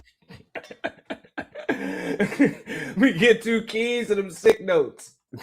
Family is some scamming ass Negroes. We expose you as a tether. You probably Nigerian with all the scamming you've been doing, and your family was in cahoots with you, writing fake sick notes. Town and do whatever if I needed to, you know, because you always had to have a doctor's excuse to make sure that you could, you know, justify you calling off without having any more call off time. I would just tap in with her and be like, hey, let me get a doctor's note or whatever. So fast forward, you know, I'm there, I'm balling, I'm making a lot of money, but whenever I wanted to, I would get off. And damn, I can imagine it, y'all. You know, he out there in Detroit. He probably watched too many episodes of The Wire. You feel me? He pulls up in his Bentley that he leased, that he's paying, you know, paycheck to paycheck, living off of to pay off the Bentley rate. He pulls up. He said, "Hey, yo, girl, yo, hook me up with 2 of them. I need 2 of them sick notes." Like, what the fuck are you talking about? His plug. He living these fantasies of grandeur, like he's achieving something. You had your family writing you sick notes, but you claim that you worked 100 hours a week, and the math. This one specific trip, I just had a bad feeling about it. I had a really, really bad feeling.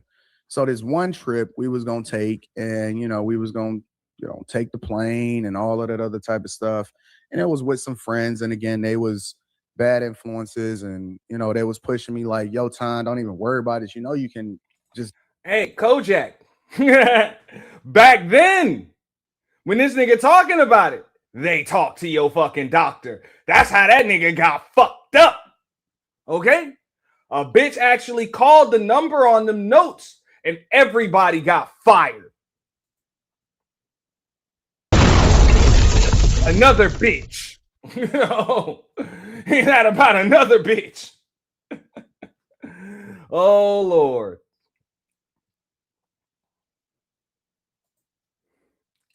They gonna require them shits when your ass use up all your PTO.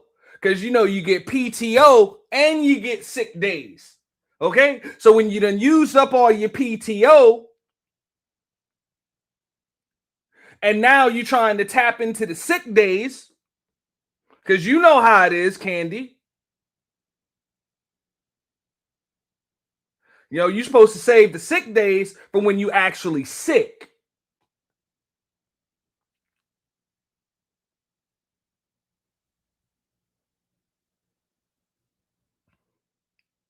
No. And they got to give you time off when you're sick. But this motherfucker wanted to get paid for it too.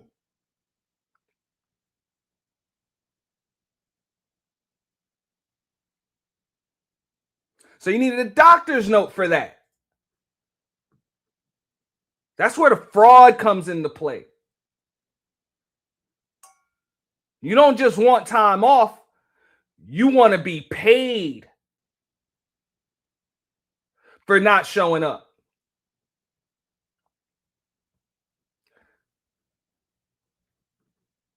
That's why I like commission. Just pay me a percentage of what I make you. I don't want nothing that I didn't earn. Because then I might have to start verifying the time I want off and, you know, shit like that, and show proof, and fuck all that. Fuck all that. You know? If I make y'all $300K, you can pay me 100 of it. Right? Or 120, whatever. And y'all keep the rest. So now you blaming it on your friends. Mind you, he's a grown-ass adult at this age, older than me at this age, and he's gonna try to claim that he was falling victim to the societal pressures of his friends. You fake-ass motherfucker. Tap in and get the doctor's note, which I never really did. I never did that because I'm still bugging on the fact that this man is calling his family member that works at a fucking doctor's office the plug. Where I'm from, you refer to the plug like you refer to a motherfucker as the plug when you're actually getting money with that motherfucker. Like y'all are getting money together. You know? They giving you some work on the face or for the low, you know, or something. And I ain't even saying it got to be some illegal shit, whatever. They might just have the connect on some shit, whatever the fuck it is. You know, material, you selling shirts, whatever. They give you the shirts for the low. You know what I'm saying? You get that wholesale price, all of that. Maybe you get that shit tax-free, whatever.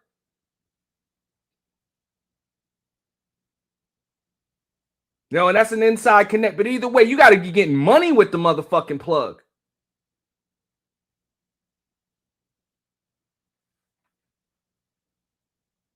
Y'all ain't getting money. He ain't say, look,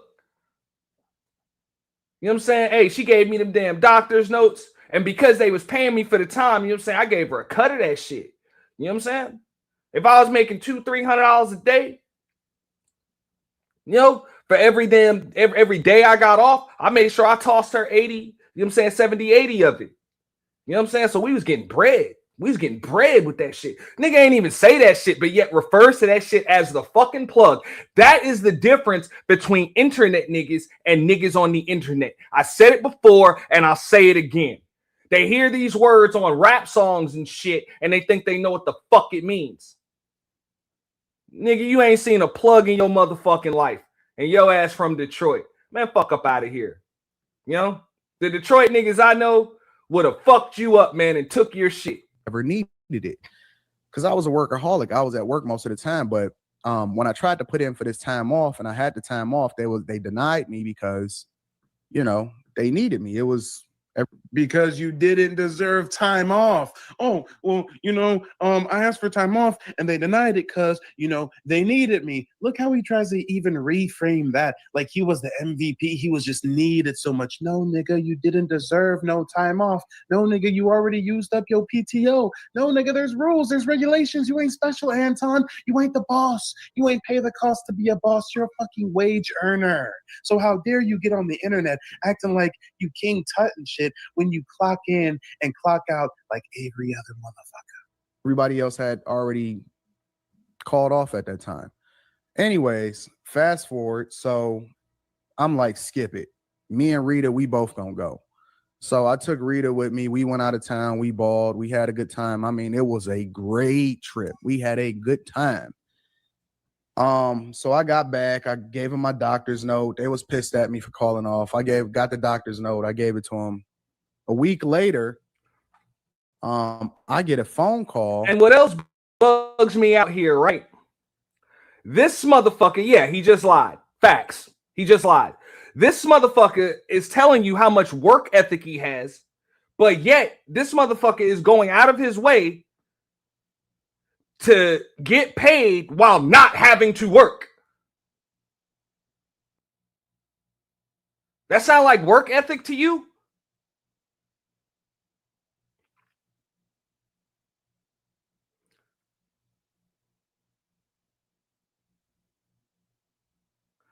What a fucking joke. And again, I'm going to say, anybody that is an employee of this motherfucker, you have a bitch for a boss and you are a fucking idiot for working for this nigga. If this is what the fuck he considers work ethic, what kind of standard do you hold your employees to? I hope it's not the same standard you hold yourself to.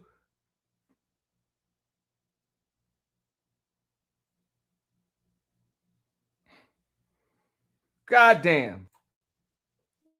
From the girl who's my relative, and she like, Anton, I got called into the office. I got called into HR today.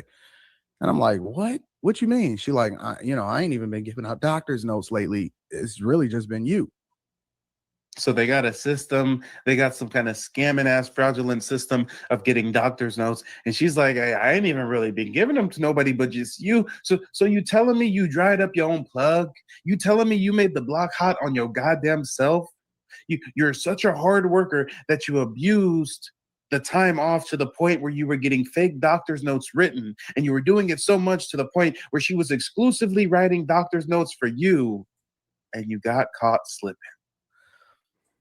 I actually believe this story, Tay. I really do. Because why would you tell a story like this that makes you look like a total fucking idiot if it's not fucking true? Well, then again, this is the internet. And the dumber you look, the more viewers you get. You know, the more motherfuckers start lining up to suck on your schmeat virtually. You know, and some of these niggas in these fucking spaces will like literally line up to suck your schmeat. Fucking weirdo ass motherfuckers. But yeah. Yep. Pretty fucking weird. I'm like, all right, whatever. So I get called in the HR the next day. I get called in the HR, and they like, yo, we investigating you. We got this note. Is it anything that you want to tell us? Now, the one thing that I learned well before the first 48 came out was what's a lie? Shut up. Don't say nothing. Don't say a word. So I'm like, yo, I need my union rep, whatever, so on and so forth. But I knew it was over. I knew it was over. You telling me this motherfucker was scamming on a union job? You telling me he's already plugged into the y'all? If y'all know about the unions, y'all know about the unions. You telling me he plugged into the union, got all the benefits, got all the time off in the world. He got a union job. People pray all day and all night to one day get a union job. Nah, it violates HIPAA if in fact they actually want details of your sickness. But if they just want to verify the legitimacy of your note, like there's a doctor's name, signature, all of that, they just want to verify the legitimacy. They're allowed to do that. That doesn't violate any HIPAA laws. To verify the legitimacy of a document on company letterhead.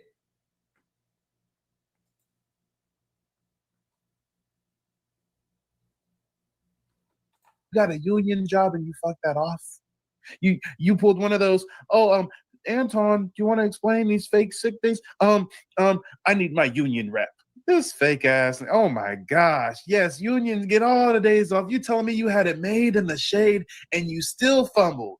And you had it gift wrap tied up. Hey, Kojak, they just confirming the legitimacy of the note. They don't need to know all the details of your sickness and your medical history and all of that shit. We just need to know that shit is legitimate from that doctor's office. That's it. Handed it to you with a union job. Immediately, I knew all of my money. I was checking my accounts. I was seeing what I needed to pay. I started trying to figure out, because at the time I just had a consumer mindset. So I'm just spending and having a good time and balling and all of this stuff. But I already knew. I knew it was over. I was more concerned. Well, the thing is, keep in mind, you probably never had anybody do that shit because you're not a fucking fraud. Like, you don't commit fraud on a goddamn daily basis. That's why. You actually go to fucking work. So when you come in there with a sick note, they just assume your ass was actually sick. You don't abuse the privilege. When you abuse the privilege, then people want to verify the validity. That's it. That's when they don't fucking trust you. Because, to be honest, this is theft. Like, this is theft right here. You literally stealing company money.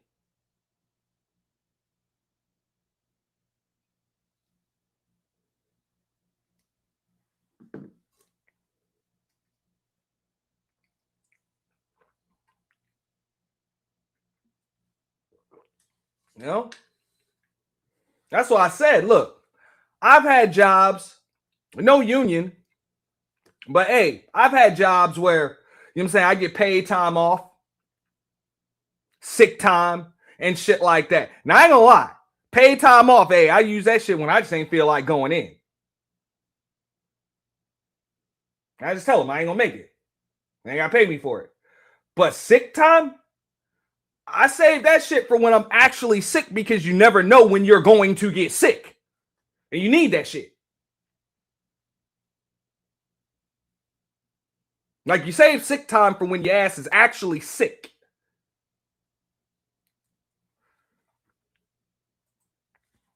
That would make sense, right? But this is your super intelligent bag chaser right here. Concerned with her than anything. Now, let me tell you how far-reaching the consequences of our actions, because our actions, let's take some responsibility. These are your actions. We know Anton can try to be persuasive. We've seen Anton try to finesse many a woman online. So who knows what kind of finesse game he pulled on his family member to get some fraudulent sick notes. And now he's going to try to talk about, oh, how wide extending we mean. No, nigga, you fucked it up. It was you. And before we continue with the show, guys, make sure to hit the like button and put some black fists in the chat so I know you're rocking with me. Let me give a quick shout out to Discerning Truth. Thank you so much for the Cash App. We got a couple super chats that came through. Sir Chi says, let's dig into the Lapeef divorce. Who caused it? Hey, I feel you. Thank you for the contribution. Got J9 coming through. Appreciate you, darling. We gonna get him. We gonna get him. And we got Nero, our MVP right here, says destroy him. I'm gonna do that. I'm gonna destroy him and then some. And ladies and gentlemen, although the channel is now monetized, it always is preferable for you guys to make your direct contributions via Cash App or PayPal. That way we cut out the middleman. You know, YouTube be trying to take they cut and whatnot. But let's go ahead and get into this fraudulent ass tether baby. She wasn't doing the right thing either, even though I don't blame her for anything, but she wasn't doing the right thing in that she was giving out doctor's notes to different people in our families. But she said she wasn't really giving them out like that. It was just you, Anton. So look at him trying to share the blame, trying to pass around the blame. Come on now. And I'm sorry I missed your super chat. John, thank you so much. He says this was light work for you, Mike. Facts. Let's go. All of that. But I can't speak for what she do. I can only speak for the things that I do that affect other people. But let me tell you how far reaching it went. I got fired. Yeah, you got fired. You got fired. You got fired because you have such great work ethic. You got fired for trying to get paid when you weren't at work, but yet you have this great work ethic. Man, these motherfuckers on the internet will fall for anything, man. Lost the bag. Real shit. And she got fired. And somebody that she gave a reference to that wound up, that was also in my family. There was a family member also, but obviously these people are much older. I'm in my 20s. Mm-hmm. But somebody. So you telling me you was in. Yeah. Candy. He got fired and she got fired, and someone she gave a reference to got fired.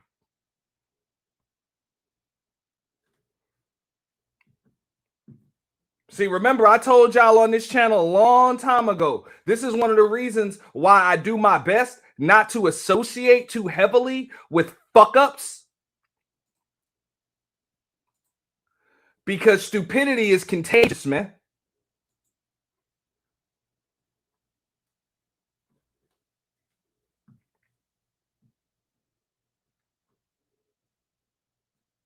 It just is. Now, like I said, some people, they take pride in being the world's tallest midget.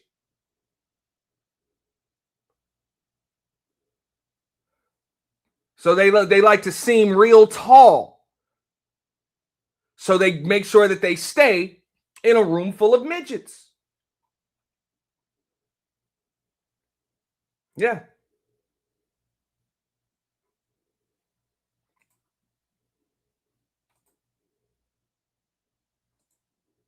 That's Anton. So y'all wonder why certain people that he will associate himself with, but others, nah. It's like, yo, why don't you fuck with people that's actually out here doing it, getting it, whatever? Why do you always have to fuck with people that are less than? Why do you always have to come up on live streams and be like, hey, Hey, you got my personal number. You hit me up whenever you want. Yeah.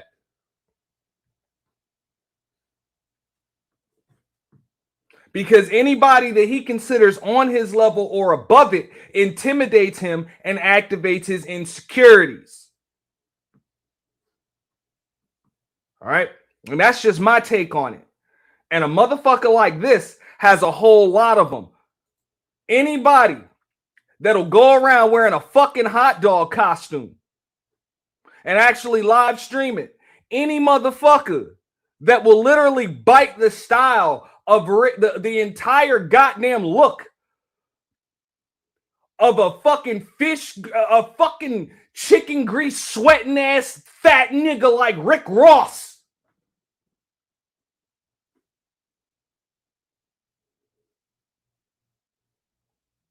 Has to be an insecure motherfucker, man.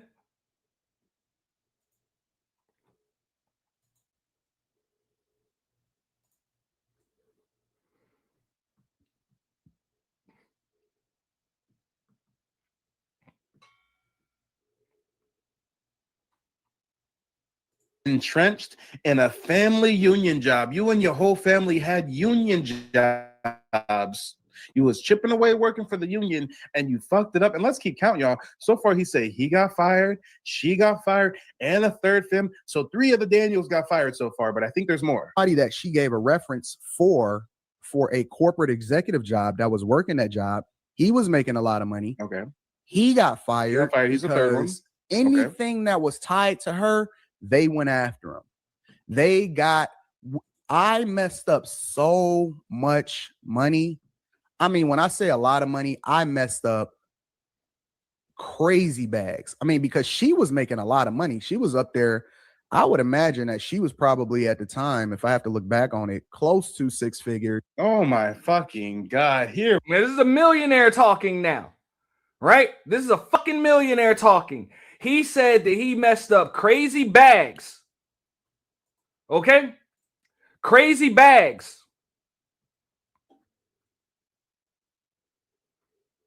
But yet, this woman was making close to 6 figures, which, don't get me wrong, that's a good job that you have if you're making close to 6 figures. But what the fuck is close to 6 figures? Why would a millionaire consider that a bag? Think about that. Think about that, man.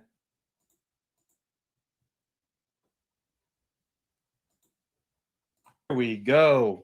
Here we go. We got a middle-aged trust fund tether baby live streaming from a fucking apartment in Detroit talking about wealth and bags. And he kept mentioning at this job he was getting a bag. You don't get a fucking, oh my God, I'm gonna knock over the mic. You got me so animated. You don't get a fucking bag at a 9 to 5. You get a check. And you said you was living paycheck to paycheck. That's not a bag, my guy. That's not a bag. Come on. And then you're going to say that she was getting a bag. She was almost making 6 figures. Almost making 6 figures ain't a bag. Even 6 figures ain't a bag. If it's entry-level 6 figures, we trying to get mid to high 6 figures. You telling me she was maybe around $90,000 a year and you claiming that was a bag? Hey, I guess 90. It wasn't a bag. It was a job. And you cost that woman her fucking job. That's what I'm saying. This is a millionaire. This is a fucking millionaire here. $1,000 a year in a shithole of and that's a fact. He can't sit amongst his financial peers. They'll sun the fuck out of him. He can't sit in a boardroom. Nobody's gonna ask him what does he think.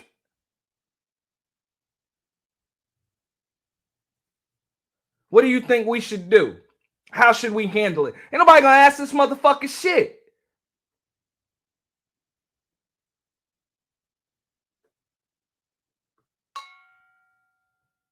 You a weekend warrior ass nigga.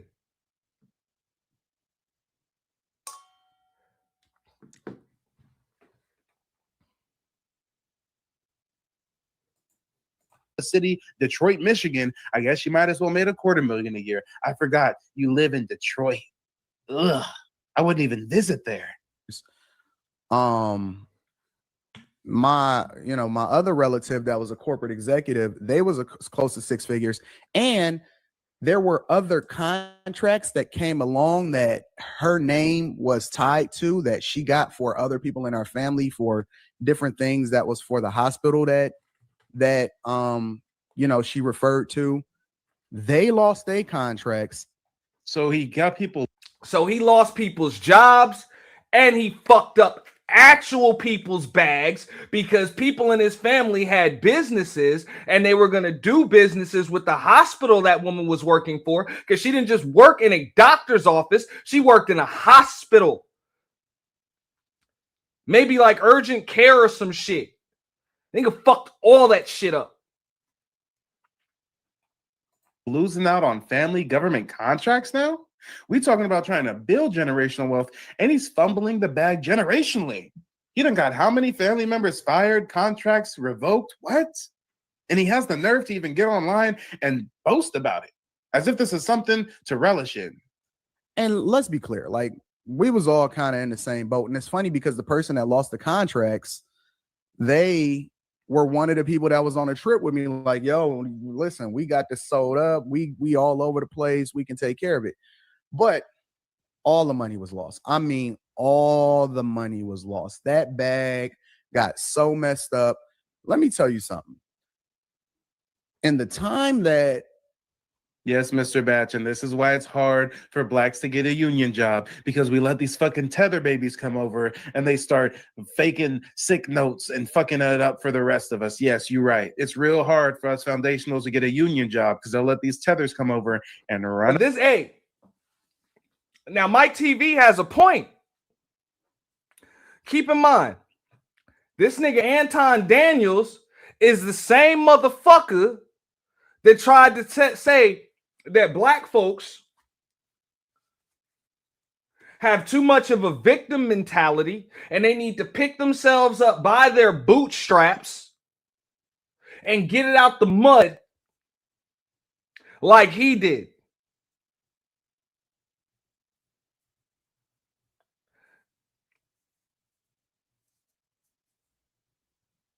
But his version of getting it out of the mud, his rendition of it, is to commit goddamn workplace and time clock fraud by forging doctor's notes and stealing company money.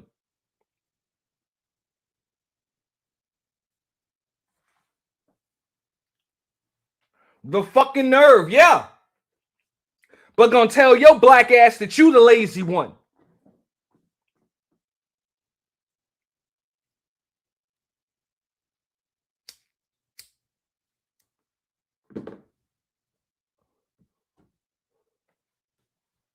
Ain't that some shit? She couldn't even get unemployment. You damn right she couldn't. Violation of company policies. You don't get unemployment for that.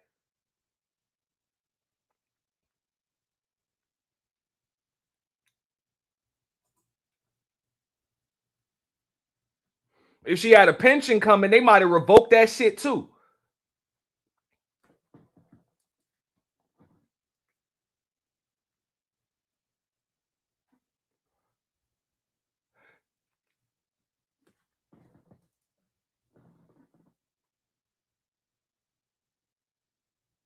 Damn shame. Come on. And yeah, she was a secretary, but he's talking about she was. And on top of that shit, just like Mike TV said, the same black folks that he looks down on and says, hey, he don't consider himself black. He considered himself a Christian, a conservative, a Republican first. The same ones that he's like, oh, you lazy. They the same ones that can't get a fucking union job because of this it's stereotype and stigma right here that is on fucking black folks. This is why you have a snuffleupagus looking ass bitch like Just Pearly Things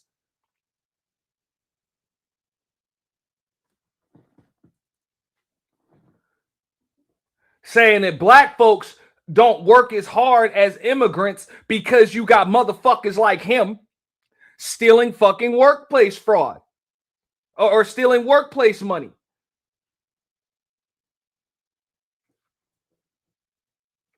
Committing time theft.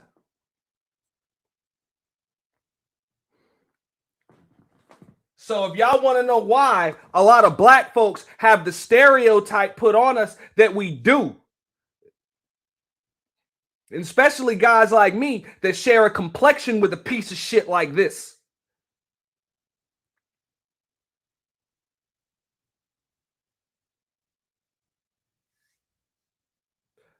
You want to know why you got to prove yourself? Like, you actually got to prove that you're not a piece of shit.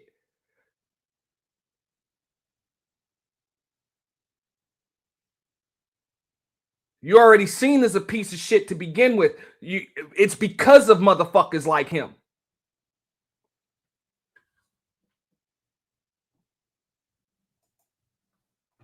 Listen, we got this sold up. We all over the place. We can take care of it.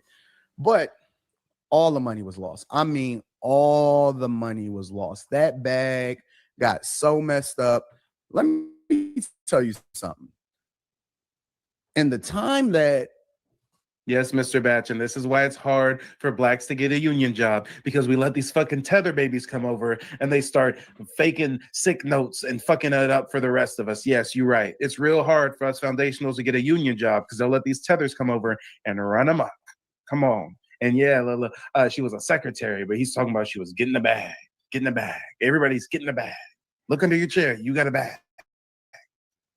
I was sulking as a result of the money that I messed up for my wife, because Rita was soon to get pregnant too, right?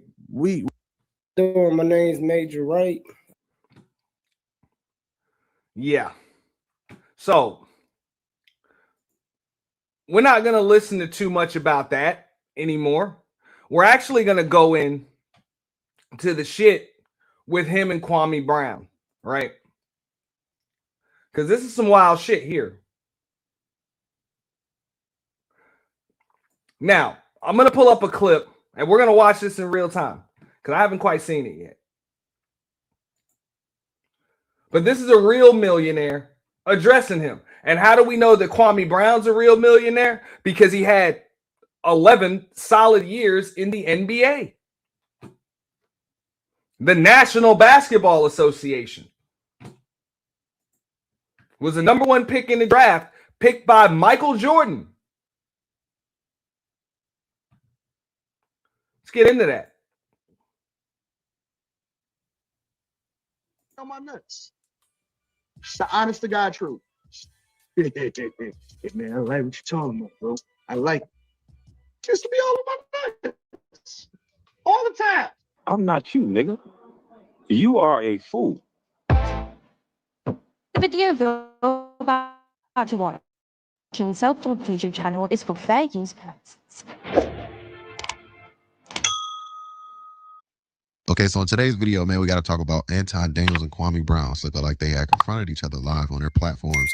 And I would like to highlight everything and break this thing down and put everything into context for you guys. So I guess Kwame Brown has been doing some videos talking about the Corey Holcomb and Anton Daniels situation. As you guys can see, he's been doing live streams and videos and putting out content and stuff like that. So I guess Anton Daniels caught wind of that. And I don't know if Kwame Brown said anything bad about Anton Daniels. I don't give a fuck if Kwame Brown said something bad about that nigga or not. And real shit, we're going to go back to this shit because I did a stream about a month ago where Anton pulled up on Kwame Brown because his name was mentioned when Kwame Brown was talking to Gilbert Arenas.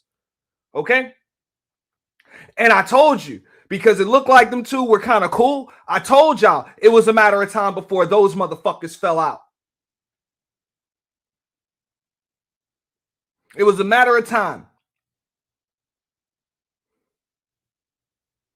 Because at the end of the day, anybody that doesn't kiss that nigga Anton's ass, he's going to fall out with them. Videos, but his chat was letting him know, like, hey, what's going on with Kwame? Because last we know of was that Anton Daniels and Kwame Brown was cool. Remember, we did a video a couple of months ago when Kenyon Martin was calling out Anton Daniels, when Anton Daniels was on Kwame Brown's platform talking about the Gilbert Arenas situation with Gilbert Arenas selling his YouTube channel 50-50 partnership with Underdog Fantasy. And in that video, Anton Daniels had called Gilbert Arenas co-host nobodies. And, you know, that had upset King and Martin, and King and Martin went off on Anton Daniels, right? So, yeah, man. So I guess that's why, you know, people from Anton Daniels' community was like, yo, you know, what's going on with Kwame Brown? What's wrong with Kwame? He talking mad crazy. What is he saying? I'm completely unaware of what's happening in most spaces. I get a general idea. Kwame and Carcino is talking crazy. Yeah, Kwame Brown is super biased. It's sad to say, lost a lot of respect. Oh, he's talking about me negatively? Well, I mean, listen, if I'm not mistaken, Kwame Brown was on the platform, right? No? Listen. Y'all got to give these people grace. I got to give them grace. And the reason that I say y'all got to give them grace is because y'all have to understand that most of these people are part of the industry, right? And so when I say a part of the industry, as much as they try to act like they're independent and they're independent thinkers, they're not. So Anton responded, and he got disrespectful in his response. So check it out right here. Here's the clip right here. And that nigga stay doing that shit. Now, I'm going to explain to y'all exactly why that nigga has a problem with Kwame Brown. Because Kwame Brown did a review and reaction of this scene right here, and he kept it 100. See, Kwame Brown understood, because he used to do this shit to niggas in the NBA. If he wanted to punk somebody on behalf of Kobe Bryant, you know, he would just knock them the fuck down and stand over them.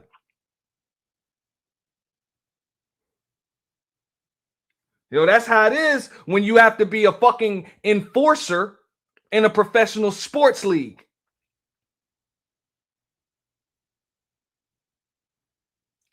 So when he sees a motherfucker standing over you, Anton Daniels, he called it like he saw it. There's a nigga that walked up on you and stood over you, and all you fucking did was remain seated.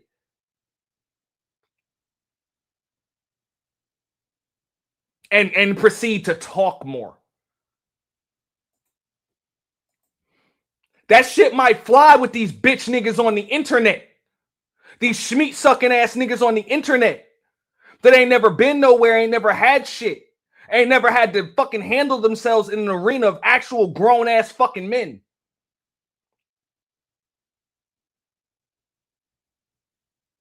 But for motherfuckers that actually had to survive in an arena of men, this is unacceptable. And I don't give a, nobody gives a fuck about your talking points. Nobody gives a fuck if you won the debate. There is a man that just fucking just walked up on you, stood over you,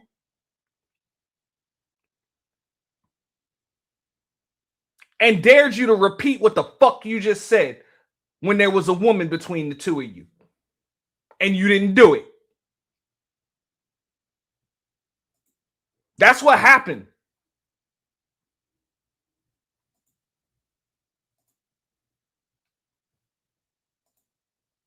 So like I say, the internet niggas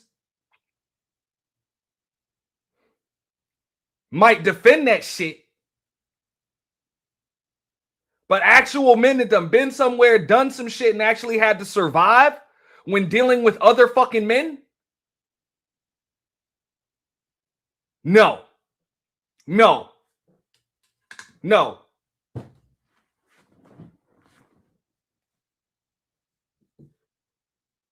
That's it. Your ass would be buying the fucking donuts every fucking morning. You would be carrying a nigga's fucking luggage.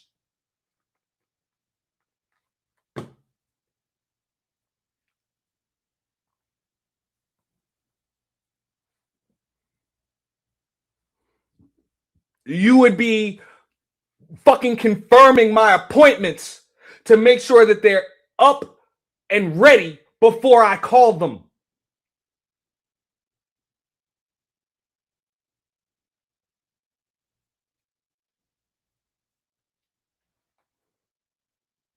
Remember, I told you, see, niggas didn't understand. They thought I was just talking shit to some of these niggas. No, man, this is how men fucking move. It doesn't matter how thick your beard is or how much you fucking weigh. Certain niggas ain't equipped to do shit but drive the fucking car,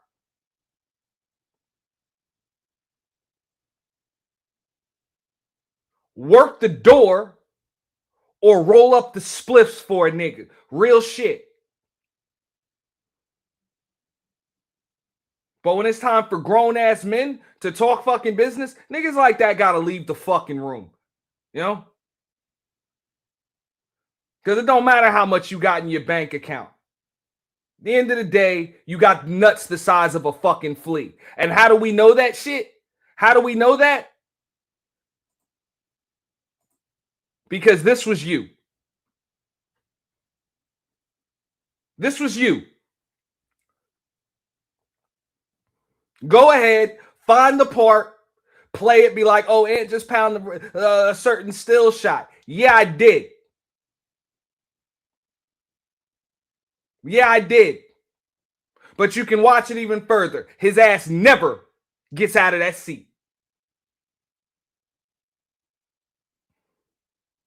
Until he gets kicked off the fucking show.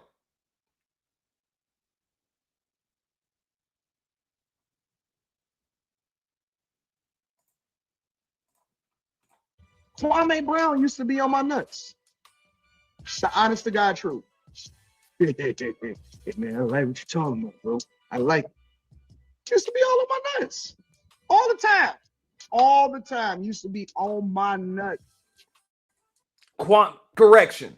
Kwame Brown said he respected you and how you built your platform on YouTube. That's what he said.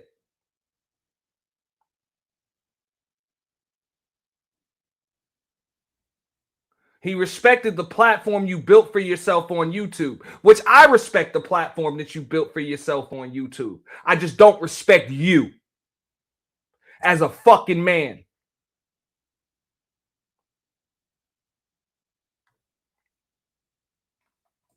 But I understand that Kwame Brown, after his whole thing with Gilbert Arenas, and from a business perspective, his whole thing with Gilbert Arenas, his whole thing with Stephen A. Smith, Kwame Brown caught a wave. He caught a wave, and that's how he was able to build up his platform to get to whatever his subscribers is. But Kwame Brown hit a ceiling. He's not able to grow his platform based off of his own analysis, based off of his own content. And so, you know, he do these dusty live streams where it's just him off camera. Yeah. You know me. And it's cool. You know what I'm saying? So Kwame get the stimmy pack like everybody else. But you know what's embarrassing is because Kwame is supposed to be better than the dusty niggas that he's spending all of his time hanging around.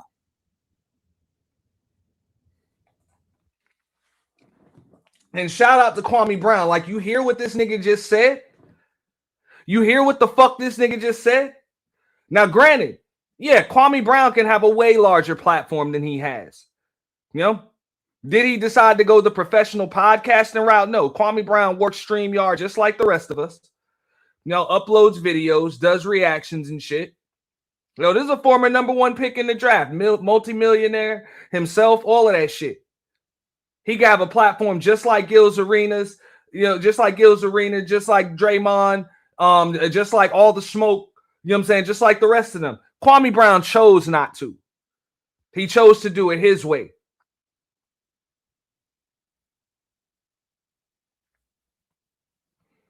But for this nigga to say that he's supposed to be better, that tells you what the fucking mentality is of a nigga like Anton.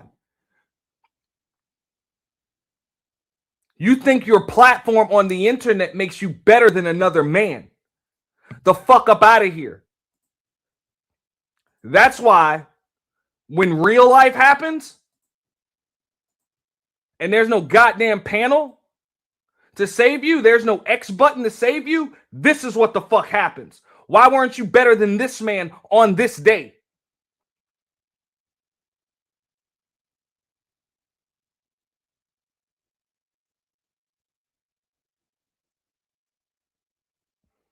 Again, internet niggas versus niggas on the internet.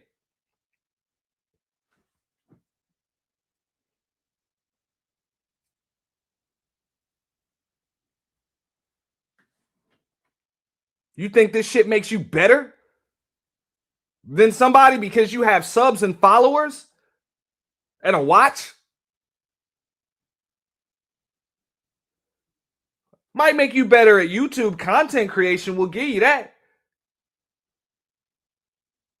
But what the fuck does that mean when you're dealing with somebody like Kwame Brown?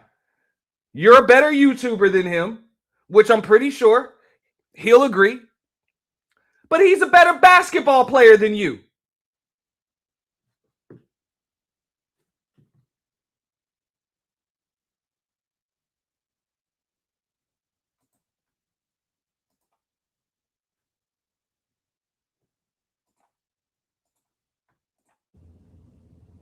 Kwame Brown is a fucking former #1 pick in the NBA.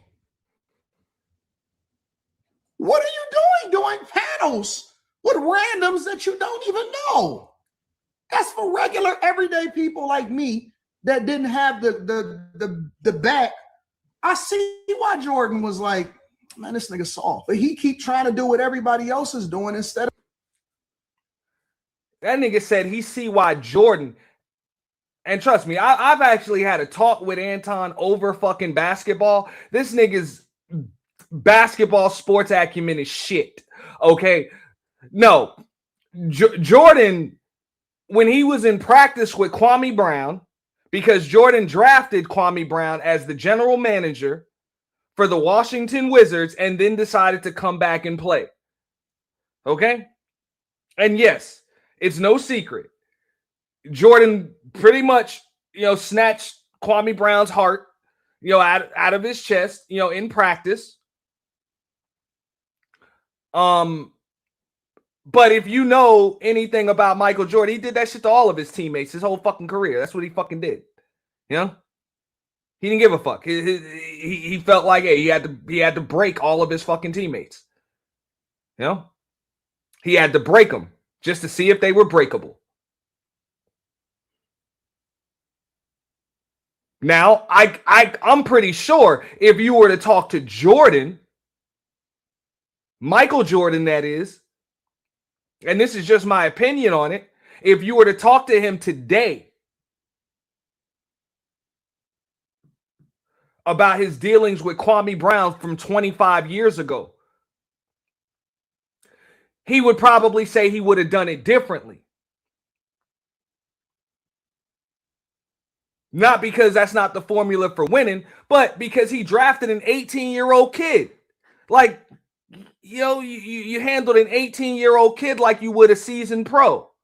Kwame Brown wasn't a seasoned pro. He was a #1 pick in the draft. He was 18 years old. He was a child. Physically a man, but not, mentally a man. So he might not have been mentally tough enough to deal with that shit at the time. Well, so it's understandable. And I'm pretty sure Jordan would tell you that. Like, yeah, I was hard on him, and I was probably a little too hard on him for him to have been 18 years old. So to say I can understand why he punked you, nigga, that was fucking 25 years ago. Instead of understanding that he's supposed to be much greater than that.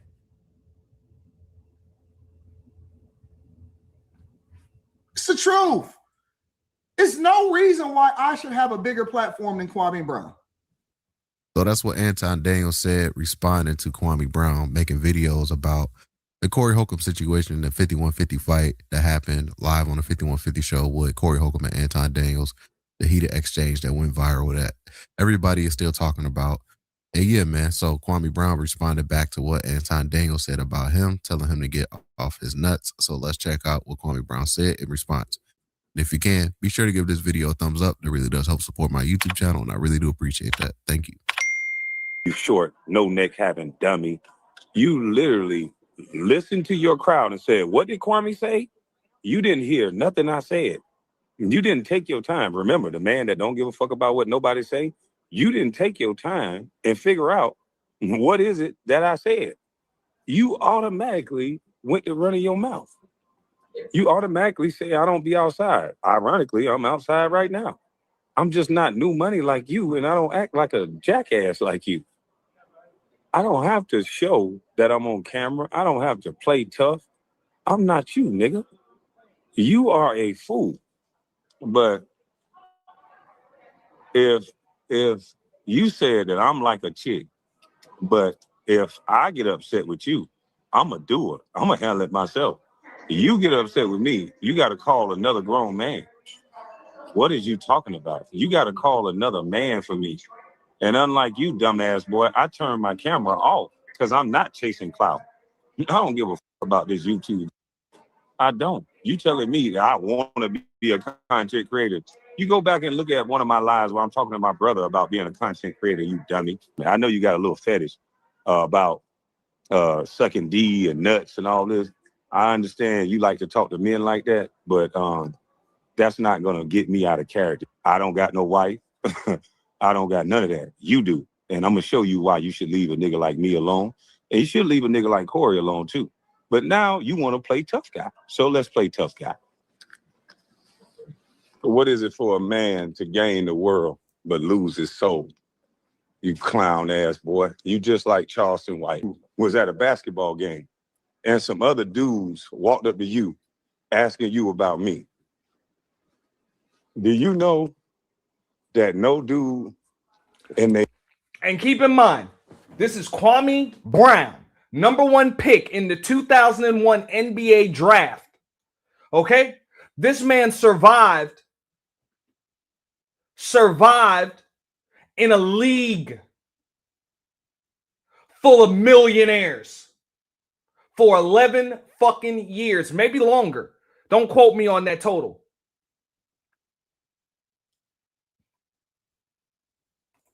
See? Shout out to Candy Cane. I don't know if you're still in the chat. If he sits amongst his financial peers, they'll be able to sniff him out. That's Kwame Brown's son in that motherfucker. Okay? That's why he called them new money.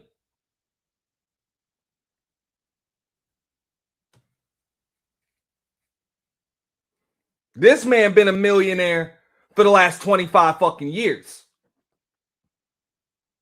He don't know an adult life without millions. And just like he said, he don't need YouTube. That shit literally just a hobby. So he can do it however the fuck he wants to. If he want to do a professional podcast, if he want to have invited guests, or if he just want to fucking fire up a goddamn StreamYard, he can do that shit.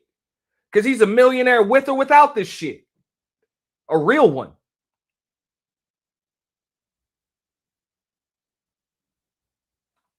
right mind would come up to me and ask me about you.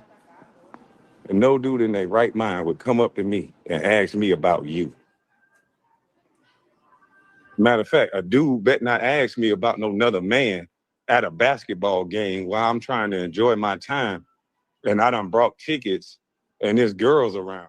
Okay, so that's what Kwame Brown said in response to Anton Daniels calling him out, man.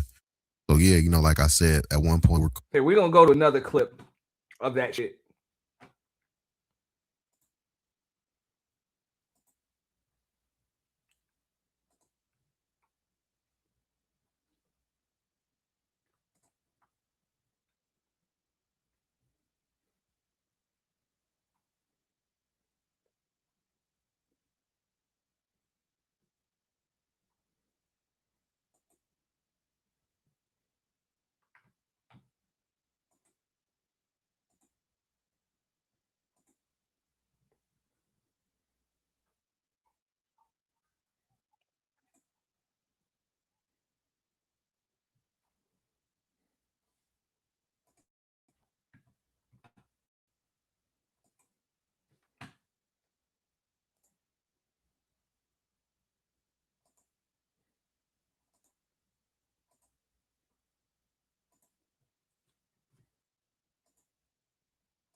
Unless the beef is translating into money, then what we talk about? We too grown to be talking about some beef.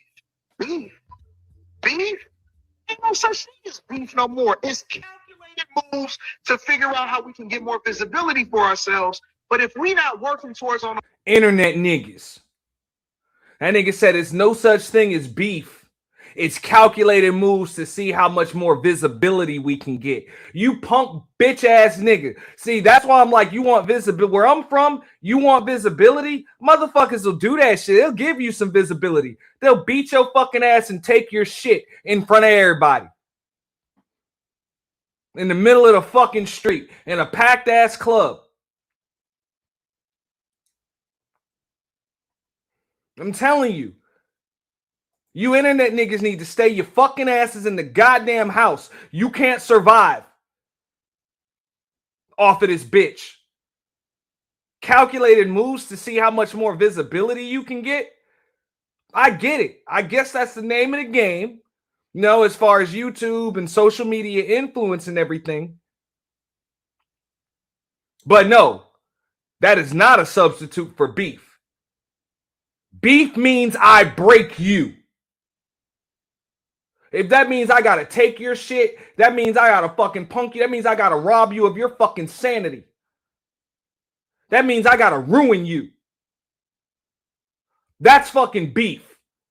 No fucking calculated moves to get visibility. It's calculated moves to break you.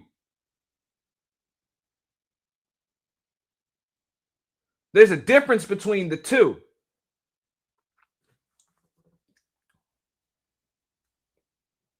That's why I try to be real careful when people try that shit.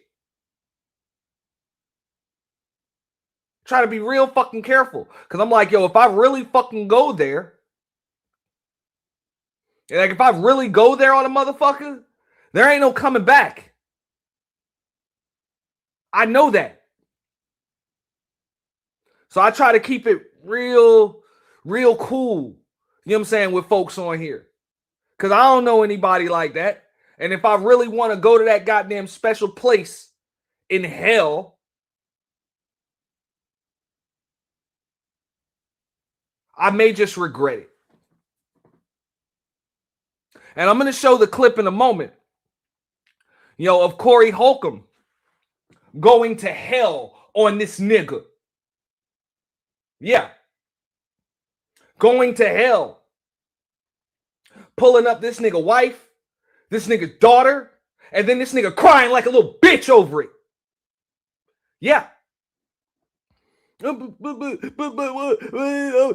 gonna sue in a lawsuit. I had to take my daughter out of school. No, motherfucker. Quit crying like a victim. You ain't no victim. A minute ago, you said you would have beat the shit out of that man.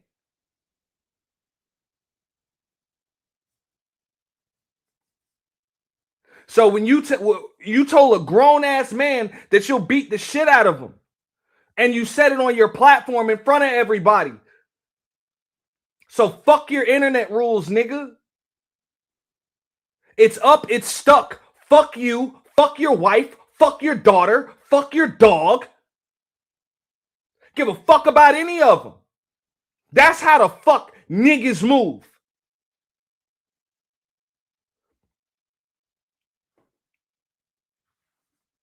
And if you were a real fucking millionaire and you were actually in rooms full of other millionaires, you know they don't give a fuck about your wife or your daughter neither when you fuck with them. You fuck with them, you fuck with their brand, you fuck with their reputation, you fuck with their connects, they will break you.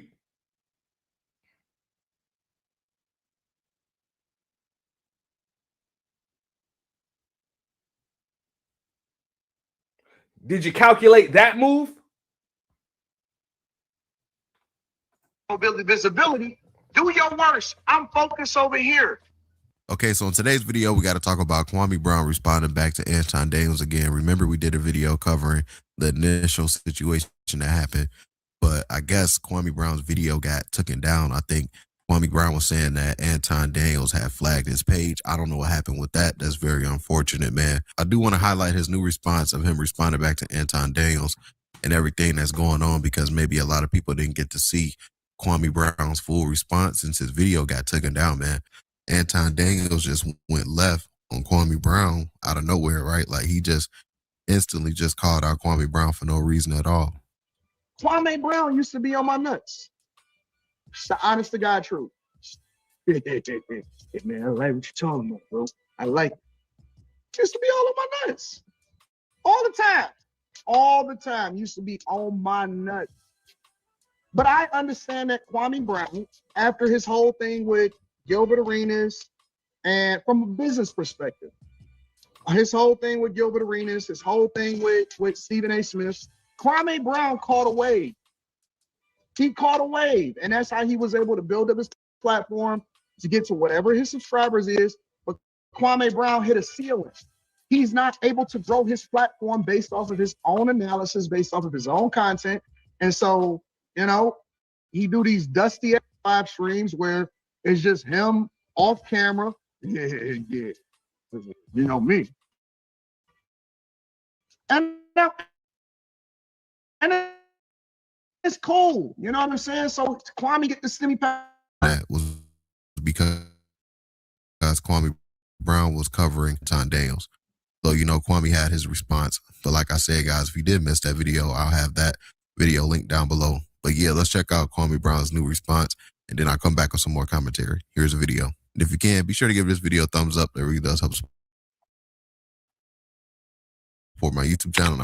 I got to train for these dudes that run their mouth, but they like chicks. So they got to go get other bad dudes. So I got to train now. You're supposed to be the manly man, the bag chaser. And what I watched happen was somebody in a chat tell you that I said something, right? You didn't see nothing I said. You immediately invite me to your lower part. That's what you invited me to. I don't know what your fetish is with men, but I have the text message and the conversation that me and you had when you said you wanted to do an interview with me. Shout out to Melanated Jim. What up? What up? And you said you wanted to fly me out. And I heard a video of you telling another man, I'm going to fly you out like one of my chicks. So guess what I told you? I said, nah, I'm going to drive. I said, I'm a different type of cat. I like to drive. Remember I told you that? I'll come to you. Don't worry about it. But then after I start seeing more of the way you run your mouth like that, and I realized, I said, no, your male bravado is caught up in money. It's not caught up in masculinity. See, if you was masculine, you wouldn't be running around here starting fires with people. You speak when spoken to. Now, what I did was, and shout out to Corey Holcomb. I do not agree with Corey Holcomb putting his hands on a woman at all. But shout out to Corey Holcomb for at least being man enough that you put this out on the internet. He didn't come and look at my page and go, F you, Kwame, you doing this, you a sucker, you was on my, you know what? He didn't do that. Guess what? I gave a fair assessment of what I saw. And it's called an opinion, you so-called smart guy. I forgot, you said you was a C student. You may be more like an F student. You're gonna sue Corey Holcomb for doxing your daughter, right? Which all he did was put up the picture, which is bad. He put a picture up, never said the child's name or nothing. Guess what you did? My daughter's such and such. Cried like a bitch. All right, cried like a bitch. You understand? This is the same nigga tough talking, and my bad for not having that clip ready. Talking about he was going to beat the dog shit out of Corey Holcomb. The night after, this was him. I'm going to keep showing that shit. Okay? You cried like a bitch. This is the same daughter who you use as a talking point on multiple fucking streams and panels when people accuse you of not liking black women. All right? The same wife that you used as a talking point on multiple panels.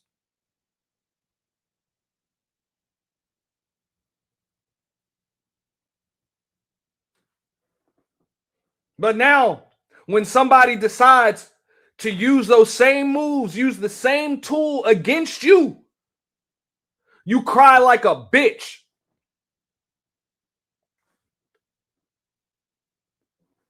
That's why I said, y'all compare this shit to a chess game. Ain't no chess about the motherfucking shit. This is comparable to a poker game, motherfucker. Okay? It's a game of incomplete information. You don't know what the fuck your opponent's thinking or what the fuck they're going to do. You don't have a clue. You don't know if they're thinking logically. And the only rule is there are no fucking rules. That's it.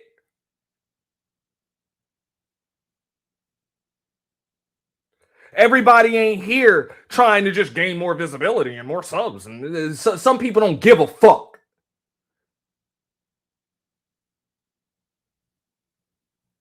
Just like I told the motherfuckers before y'all study chess strategy when you dealing with people, study game theory. Because chess is easy. You got one opponent. And most of y'all ain't never played on a four-way chess board. I have. So you don't even know how to play a chess game when you're dealing with multiple fucking opponents. But in the game of life, you got multiple fucking opponents. You could be fighting with one. You don't know who's going to hit you in the back of the head from the side or just come up from the bottom and then bust you in your shit. You know? And just move a bishop across the table like that shit's a fucking rook. Or like it's a knight. You never know. Everybody ain't playing by your fucking rules.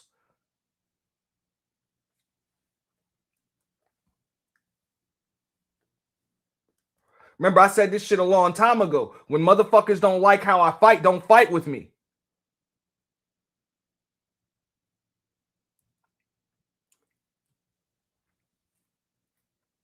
And if you were so calculated, then you should have known Corey was going to pull up pictures of your fucking daughter. And he was going to go to hell on your family. You should have been prepared for that shit. But you were so stuck on clicks, views, and subs, Anton, that you didn't even know the obvious was coming. Because any nigga could have told you that. Family comes first, man. You protect your fucking family at all costs. You already built a successful platform for yourself. Anything else is extra. So you don't risk your family just to grow something you've already grown. That's stupid. That's stupid. So I agree with Kwame. C student, more like a D- student. He said F. I give you a D-. Right here, y'all. She's the #1 athlete over here. Yeah, this is my daughter. She's #1 over here. You said your child name. You did. You're so in tune with your family. You're such a in tune father that while your daughter is so-called going through the worst time of her life, you're listening to other people in the chat and you're responding to YouTubers that could potentially talk about her. Myself. The only thing I said was a fair assessment. I said, and I didn't even listen to this breakdown. I'm listening to this to y'all with y'all in real fucking time. Y'all better tell them how these motherfuckers move, man. This is the internet. Nobody gives a fuck. Okay?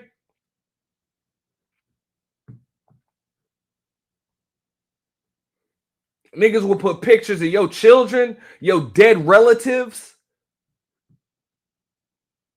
your live relatives, your brother-in-law, your sister-in-law.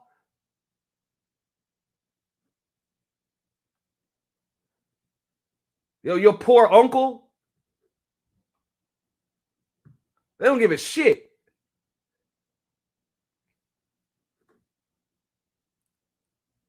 And no, Corey didn't dox your fucking daughter. You brought your kids up on the internet. So how the fuck you gonna be mad when somebody else does it? Just understand that that's how the game go. You don't cry like a bitch and threaten to sue. What a pussy. you shouldn't have been microaggressing a man, and you should have used your intelligence and control the room. You didn't. You didn't use any intelligence that you claim to have. You suck the black people right now. You doing the easy shit. What you do, let me tell you what you do. Nah, See, ain't homie, nobody let me gonna tell you something, ain't homie. nobody gonna tell you. I don't ain't suck nobody tell you to, yeah, I don't you do. suck. You do. So fix You doing that. it right now. I don't suck. Homie. You doing it right now. Homie, believe me when I tell you. I don't Believe me do when I that. tell you. I don't do that. Listen. So don't come at me with no sucky shit. I'm gonna give you the same Let's energy switch you give me. Let's switch seats.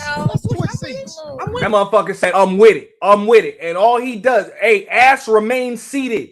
Homie, I don't do no. I don't. Look at this shit. Look at this shit.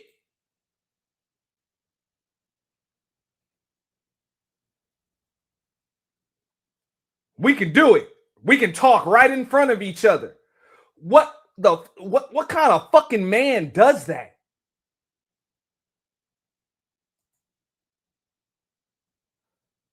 A scary one. Do no sucky shit. I'm a motherfucking man. I don't do no sucky shit. I don't give a fuck about none Well, of I tell you right what. now. Once that dick sucking shit, that'll go bad. Call it what you want. I don't do no sucking, You homie. say a lot of shit that I don't fuck with either. You think I Okay, give a but fuck about what you that talking about, gay nigga? shit. Oh, you I go. don't give a fuck about what you talking Hey, about. homie, I tell you what. I'm right here. Don't put no sucky shit. Don't put no sucky shit on me, nigga. I'm from Detroit. Say right I now. suck again. I'm right here, right now. All right, that's what I'm saying. I'm gonna respect you. Dance around it. Dance. I'm gonna respect you? That nigga just walked the fuck up on you. What kind of a man says I'm gonna respect you after you've been walked the fuck up on? Because this is your platform. You walk up on me, nigga, fuck your platform. First of all, I'm not gonna stay seated. So I don't even see you getting in my arm's reach. Because in order for you to get into my arm's reach, that means I got to remain in yours. I refuse.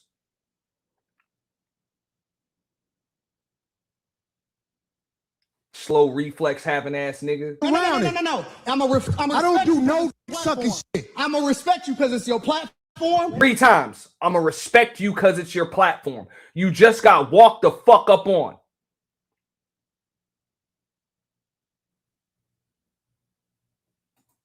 And I flew out here to have a conversation. We good. But you're We not good. crossing up on me. Yo, I good. I did already. I don't do Nigga, we dick can put the sucking shit. microphone right down right now and go on back. I don't give a fuck. No. We can get it up right the fuck. That's when you just hit a motherfucker. You don't threaten to go out back. You just hit a motherfucker if it's like that. Or you just leave. If you're really going to respect somebody's shit, you drop the mic. That's where the term mic drop came from. You drop the mic and you leave. That's respect for somebody's platform, to just leave it. No, sir. Homie, you just running your mouth. I'm not running. Because you ain't gonna do shit. Because you're not gonna do Come at me with that dick sucking shit again, nigga. You're not gonna come at me with. See, I suck dick again, nigga. We can go out back right now. We can go out back right now. I'm with it. I bet you. You see that? We can go out back right now. No, that's you trying to just leave. Now, fight or flight's been activated.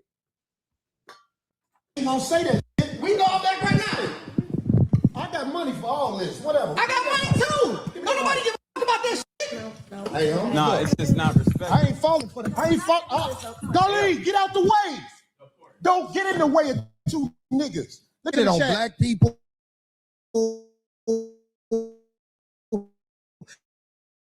You shit on mother. I feel like I shit on you.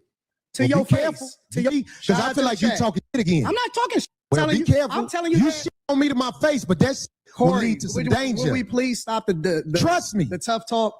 I got security. You got security. Ain't Homie, I ain't got security. Them my people. Cool. Them your you security gotta people. hire a motherfucker to be with you. Absolutely. I'm always gonna hire somebody. You better. 100%. How you be talking? Corey, stop talking tough. Stop talking. Homie, tough. All I'm doing is rehashing a conversation that happened. Why you so easily offended? You still talk about me? It sounds like I'm arguing because I'm right. See, I'll be around and they tell me about myself all the time. Be gone. You done did this before. Hey, homie. All right, I'm out. Get your ass the fuck on and walk over there with your bodyguard and your bitch, nigga. Walk over there with your bodyguard and your bitch. You prove my point. I got shit to do. Don't bring bitches up here, dog, that you ain't finna stand on. I purposely showed the clip of him talking about beef for a reason, because that just goes to show you he's telling us who he is. He's only going to beef with somebody if he thinks that it's lucrative for him. If he can gain some monetary gain from it, he's going to do it. So yeah, man, you know, everybody should just take that for what it is. Gain some monetary gain. You feel me? That's why I said Corey's a better man than me. Because I'd have snuffed the nigga, man.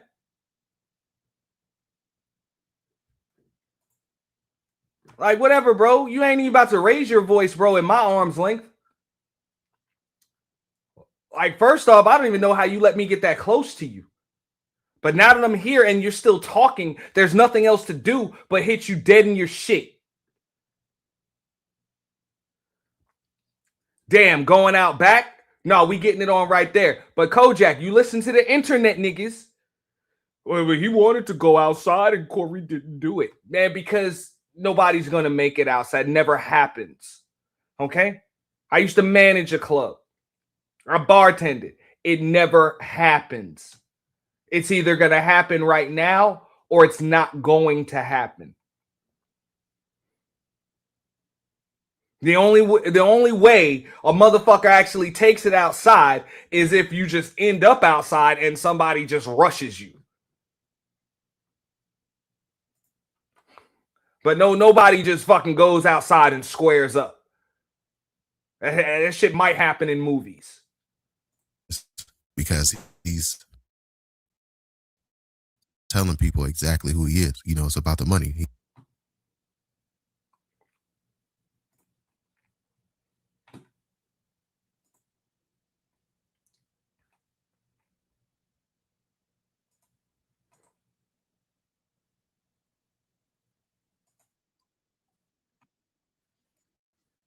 To say.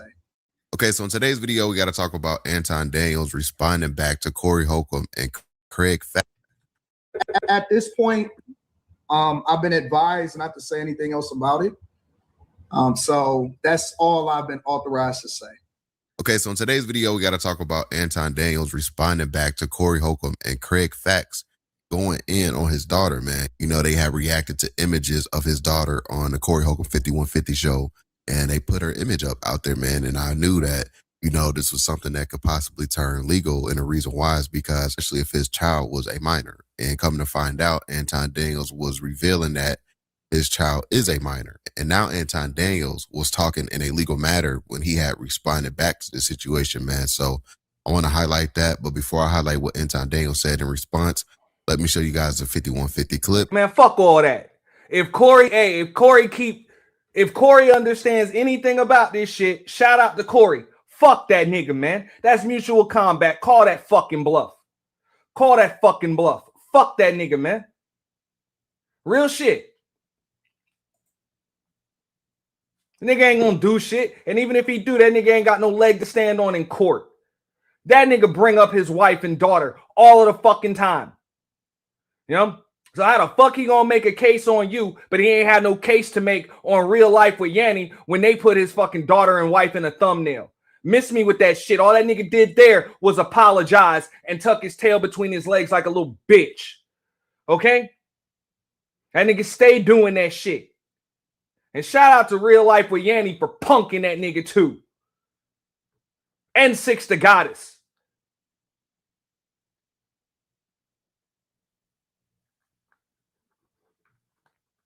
That's what I'm saying, man. These internet trolls don't fucking get it, man. They assume that there are rules to trolling.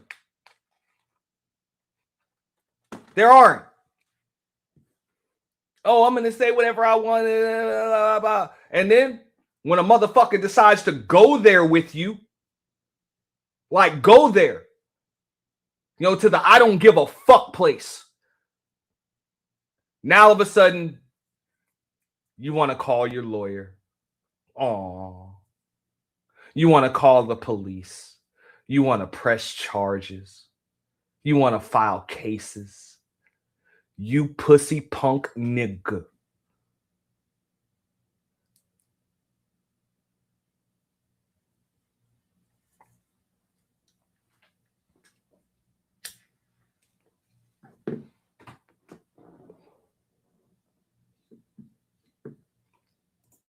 I did block out the image of his child as well. So let's check out this clip. When I was in your grill, you did not say it. That's why I told D to move. I'm like, oh, I'm finna bust this month. This think I'm joking? And I kept getting him out. Boy, you use your paper to f bitches you would normally never be around. You ugly ass boy. Got him. Hold up. One more time. Let me show you guys the 5150 clip. I did block out the image of his child as well. So let's check out this clip. When I was in your grill, you did not say it. That's why I told D to move. I'm like, oh, I'm finna bust this month. This think I'm joking? And I kept getting him out. Boy, you use your paper to f bitches you would normally never be around. You ugly ass boy. You ugly ass boy. You brag on having no children out of wedlock. You got a picture of his daughter? I'm a dirtbag. You got a picture of his daughter? See? Corey just said, I'm a dirtbag. I don't give a fuck. Yeah. Yeah. Yeah. Internet nigga. Meet a nigga on the internet. You know? That's it. This is you. Hot dog costume. Buying hugs for $1. Committing workplace fraud, time theft. Calling yourself a conservative Christian. But flying around the country, tricking off on an internet thought. And shout out to Mika, man. She cutie. She's cutie. And whatever a man does, man, that's on you, man. You want to have a mistress and shit like that. But as a Christian, conservative, I got to keep it 100 with you, Anton. That's some disrespectful shit to your wife, bro.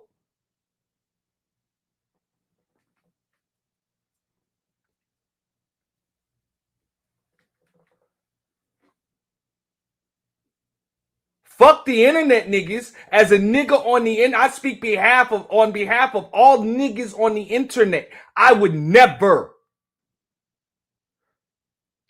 parade onto public fucking platforms and be seen in public with a chick like Mika, even if she was my colleague and just my colleague, and shit was entirely professional and platonic. I would never be parading around with her as a married fucking man, and my wife's not right there too. Because it's not good for the optics. Because just like Candy Cane said in the chat earlier, if he were in the presence of his financial peers, they would be able to sniff him out a mile away. So at the end of the day, it's not about how much money you got in your bank account when you're dealing with a bunch of other motherfuckers that have money. Facts, L. Hey, I'm going to get right to that in a second. Yeah, I'm going to play that for you. Hold on. If I'm in second place and you pass me, what place are you in? First. First place. Yes. I'm in second place and you pass me. Well, how would you be in first place? Because I passed you. I passed you, so I'm in first. I'm in second place, though. Congratulations. Now I'm in first because I passed you. I passed you. Are we running? Are we driving? It doesn't matter. I passed you. I'm in first. Shout out to L. Nixon contributing to the With the Shit Fund. And on the let me show y'all how we handle shit over here. If I'm in second place and you pass me. Facts. You know? Shout out to L. Nixon with the super chat. You know? But nah. They would sniff that shit out a mile away. But just like I said, it's not about, oh, are you wearing Versace? Is that a Rolex? Wow. Is that a Jaguar or an Aston Martin? No. They're going to ask you, how is the family doing? The kids, they good? That's what they're concerned with.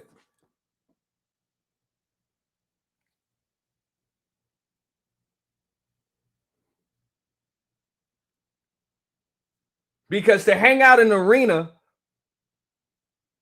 of millionaires, even if you are one,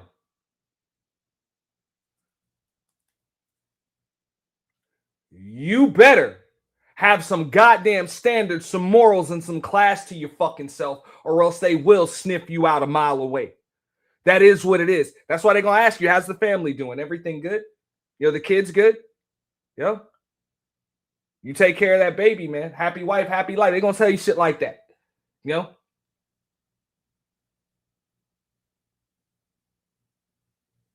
Because you can have $1 million. But they know a low life when they see one.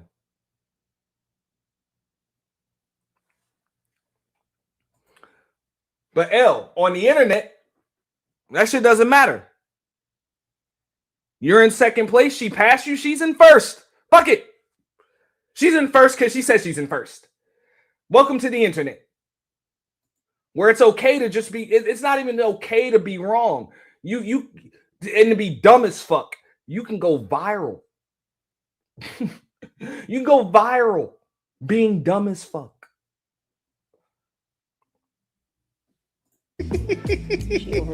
A brag on not having no children out of wedlock. What happened to you? Craig. That's the bro. Y'all can get the bro though.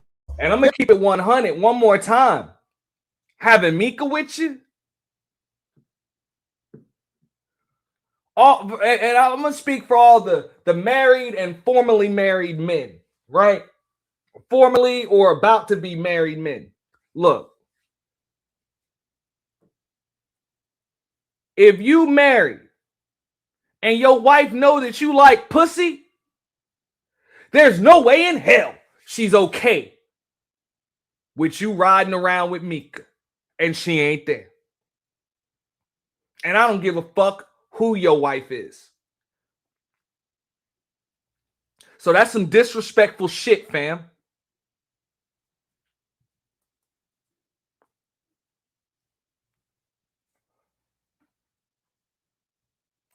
Matter of fact,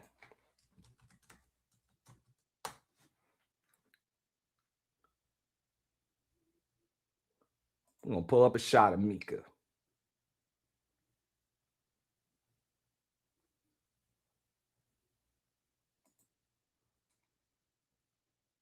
No way in fucking hell.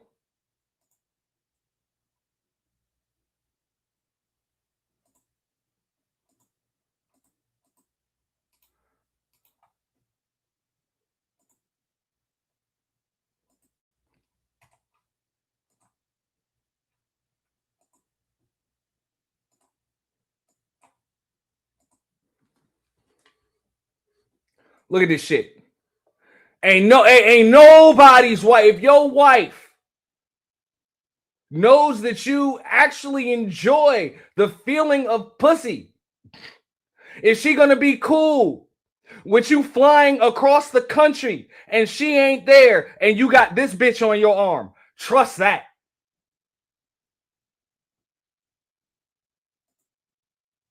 Okay? And I don't give a damn. Ain't no, my wife is secure. Bullshit. Bullshit. Bullshit. So either you and your wife got an open fucking relationship where she's doing some other shit too.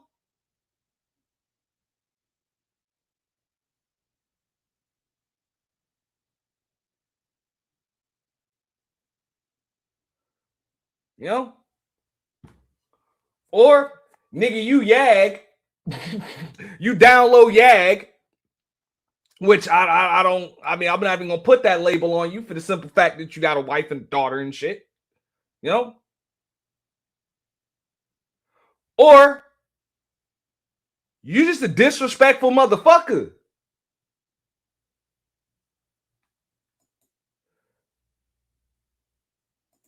Like, for real. What up, Roast? But I'm just saying, nobody's wife about to be cool with you flying across 2 or 3 time zones with this chick and she ain't there. You trust that? Hell no. Hell no. That's his daughter. This man said he ain't got no children out of wedlock. Nigga, that's Kumo daughter. That's who? Not Kumo D, Kumo daughter. That's the air up there. If your wife is cool with it, it's because she don't like your ass much, nigga. You know? She don't like you. That's what it is. She can't. But in case y'all just came in, we're about to show y'all exactly what Anton's wife thinks about him. We're going to show y'all one more fucking time.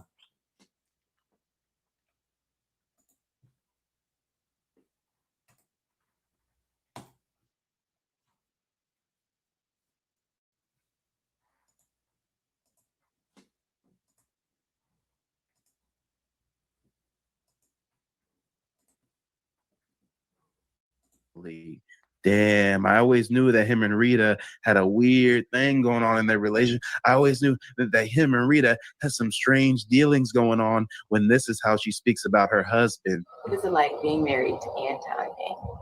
Oh, wow. Times it can be hard and sad and difficult because Anton has a lot of different personalities. And so you have to be a certain type of woman to deal with. Anton is very emotional. He doesn't communicate effectively. I don't think that he has killed anybody before. I think he's capable of it. I've seen him angry before. He's just like a totally different person when he's angry.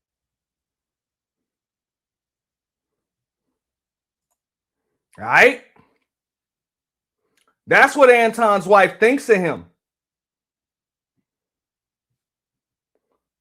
Y'all go ahead and screen record that. Black has a lot of like being married to Anton. Oh, I always knew that him and This is Rita what it's had like some strange being married dealings going on to Anton when this is Daniel. how she speaks about her husband. what is it like being married to Anton? Oh, wow. Times it can be hard and sad and difficult because Anton has a lot of different personalities. And so you have to be a certain type of woman to deal with. Anton is very emotional. He doesn't communicate effectively. I don't think that he has killed anybody before. I think he's capable of it.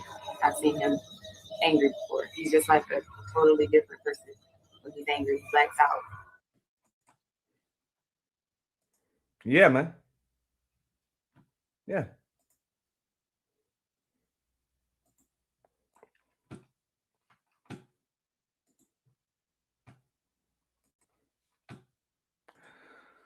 There you go. You know, she didn't say how loving he was, how understanding he was, how she's able to lean on him because he's her rock, he's her crutch, you know, he's her backbone. She just said, hey, it's tough. And it's sad at times because he doesn't communicate effectively and he gets angry, throws temper tantrums like a little bitch. So maybe she's glad that Meek is dealing with you. So that way she don't have to. But let's go into this. Look, nigga, let me tell you something. Don't make no more kids, nigga. That bitch gonna be buying pussy like you after a while. If you don't know, nigga, don't ever brag on no motherfucking what you ain't got. Don't nobody want no kids with you, nigga. Don't nobody want no kids with you. Your prime years, you was a scammer, nigga. You was doing scams. Now that you older and found a way to manipulate, get dude off the screen. Get dude off the screen, man. That's who the fuck is that, nigga? This motherfucker cat. Look, that's fucked up. That was his daughter. That nigga Corey said, get dude off the screen. Don't nobody want no kids with you, No, he nigga. said, yo, you daughter ugly. Nobody want no kids with you. Bro. Your prime years, you was a scammer, nigga. That's fucked You was up. doing scams. Now that you older and found a way to manipulate, get dude off the screen. Damn, Corey. Corey went there on him. That's fucked up. I didn't say it. Corey did. Fair use, y'all. Goddamn. Goddamn, bro. Now, I wouldn't have shown the shot of the minor.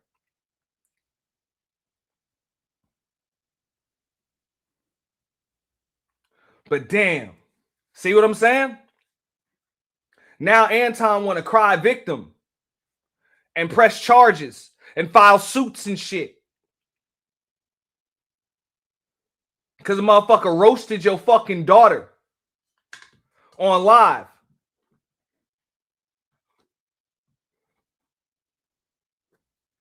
Yeah. Internet nigga meet a nigga on the internet.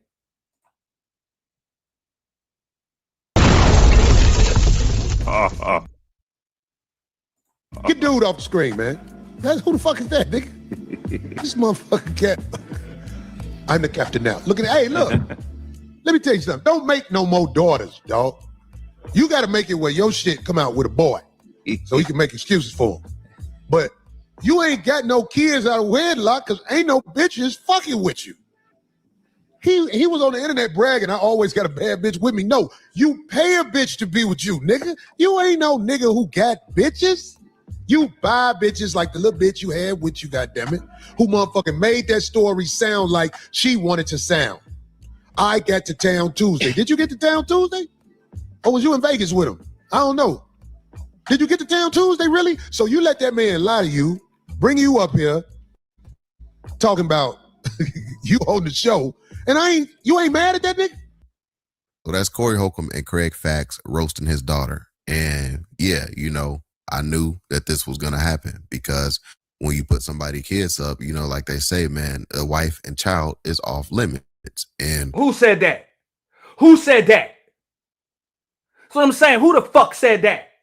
What are those internet nigga rules?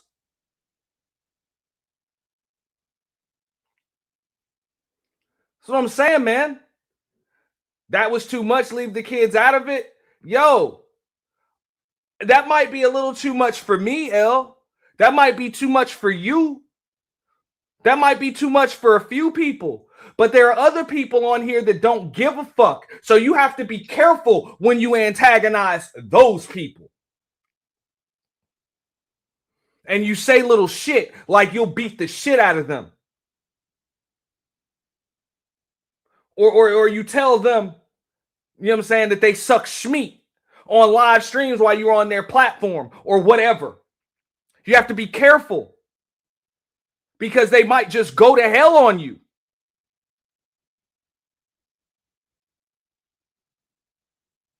That's what I'm saying, man. I can't expect somebody to fight me by the same rules that I use to fight them. He chose to go on tour and antagonize Corey. No, he could have left it at that. When the show was over, he could have left it as what it was, did his little commentary on it, but he decided to ad-lib and add all that other shit, or I would have beat the dog shit out of Corey. I'm from Detroit. All we do is phase, right? Those were his words.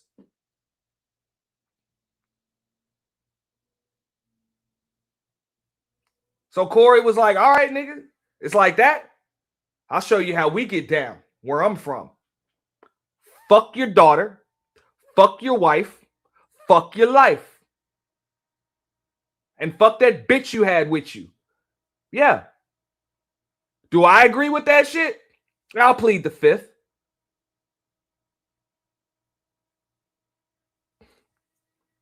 But I'll tell you this much. If a nigga was actually a fucking chess player or a game theorist,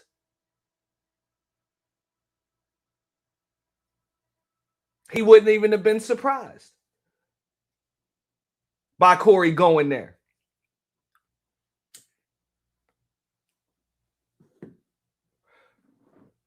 You heard what Anton said. He said his moves were calculated. I think you miscalculated, homeboy. And this is the reason why, because when you cross that line now something is going to have to happen. Now the jokes is over with. The little fake online threats is over with. Like, oh, I'm going to beat you up. Oh, you wasn't going to do nothing. But now when you cross that line with the wife and kids, and in the way that Corey Holcomb did it, putting his child image up and was roasting her and stuff like that, now this gives Anton Daniels the upper hand in this situation. And that's where I'll disagree with the commentator in this video, self-talk. Fuck up out of here, bro. No, that doesn't give Anton Daniels the upper hand. All that's going to do is expose Anton Daniels for the bitch he is. You know? Because you said you would beat the dog shit out of Corey. And I think we all agree that, yeah, Corey crossed that line by bringing up your wife and your kid. So why don't you go beat the dog shit out of Corey? I'll tell you why. Because Anton is just going to file a suit. He is going to call his attorney, which he's already done. That's what bitch niggas like that do. When a nigga crosses a line, like when a nigga physically crosses a line on you and walks the fuck up on you, all you do is remain seated and clutch the microphone for dear life. Not to use it as a weapon, but just to speak louder into it. Remain seated, all is well, ass nigga. Remain seated, all is well, Anton. That's what we gonna call, that's your new name. Remain seated, all is well, Anton. Okay? That's when Corey crossed a physical line. A literal physical line. Now, when Corey crosses a virtual line and does this on a live stream and roast your daughter, now you gotta call lawyers. What happened to beating the dog shit out of Corey? What happened to I'm from Detroit? All we do is phase. What happened to all of that? Why the fuck do we allow these niggas to keep backtracking on the shit that they say?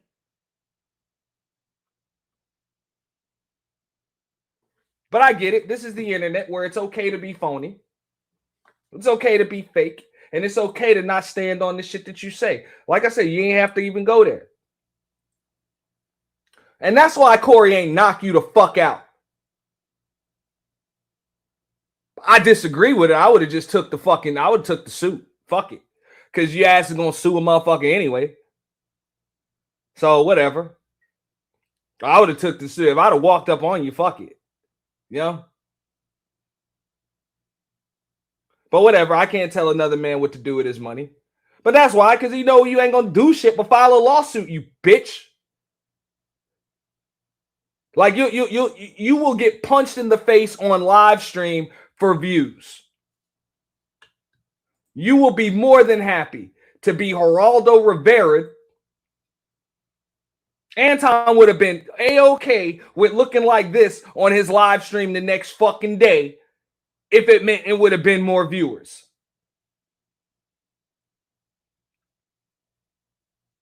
Oh, well, I got more visibility. Even though my nose is firmly fucking moved to the left side of my face now. You hot dog costume, time clock fraud, committing, temper tantrum throwing, remain seated all ass well, being ass bitch. But that's what I'm saying. Where I'm from, in real life, niggas will pull your bitch card, bro. All that tough talk don't mean a motherfucking thing. The fuck you gonna do about it? Like, this is Corey Holcomb's way of literally saying, I'm calling you a pussy. Now, what are you going to do about it? And we know what you're going to do about it. You're just going to file a lawsuit. Yeah. Situation, possibly legally, because he was talking in a legal matter in this video clip that I'm going to show you guys when he responded back to everything. So let's highlight that. Don't want to hold you guys too long. And if you can, be sure to hit that thumbs up button. It really does help support my YouTube channel, and I really do. I didn't know, but I'm not surprised. Anton ain't pulling up on nobody, even after this nigga fucking put a picture of his fucking daughter up there and roasted him. You know? And if Anton was really a boss like that and had security and fucking goons, he would have been able to send some goons out to do it for him. He wouldn't even have had to run up on Corey. Because that's what a real boss would have said. My homies will beat the shit out of you. That's it. You ain't even got to say, I'll beat this shit. See, that's where you fucked up, Anton. Saying, I would have beat the shit out of Corey. You should have said, my homies, my crew would have beat the shit out of you. That's what you should have said.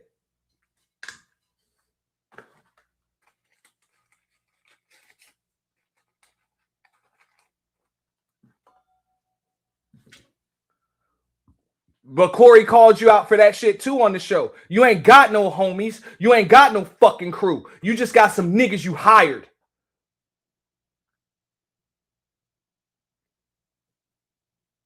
You got some niggas that you fucking hired that actually allowed this to happen. What the fuck kind of goddamn paid security you got that allows this? I told y'all this nigga has Gene Deal as a fucking bodyguard, man. If you're paying that nigga any more than $9 an hour and his job is to do anything other than drive the car, that nigga is underqualified and overpaid. Trust that. Real shit. You got Gene Deal as your bodyguard. You know? Underqualified, overpaid. Appreciate that, guys. Let's check out this clip of Anton Daniels responding back to Corey Holcomb and Craig Fax. Here's that video. You don't know what long-term damage that could make. No, they don't care. You don't know what kind of long-term. No, they don't give a fuck. That's what I'm saying. This is game theory. I took that class when I was in college. I don't know if they taught it in community college, but I took that class when I was in college, right? And one of the studies that we had to study the Batman versus the Joker dynamic, because Batman has this set of rules and this skill set and all of this money at his disposal. You know? And these rules he does not delete. Right? And that's okay when you're dealing with common criminals. But as soon as he bumps into the Joker, who's just crazy as fuck and doesn't give a fuck, that changes things. That changes the dynamics.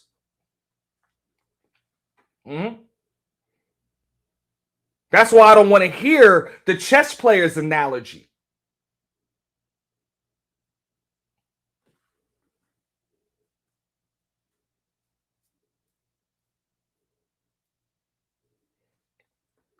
Because logical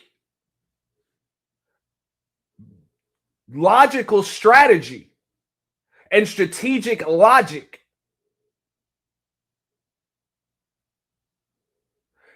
becomes totally redefined when you're dealing with a motherfucker that's illogical and doesn't give a fuck.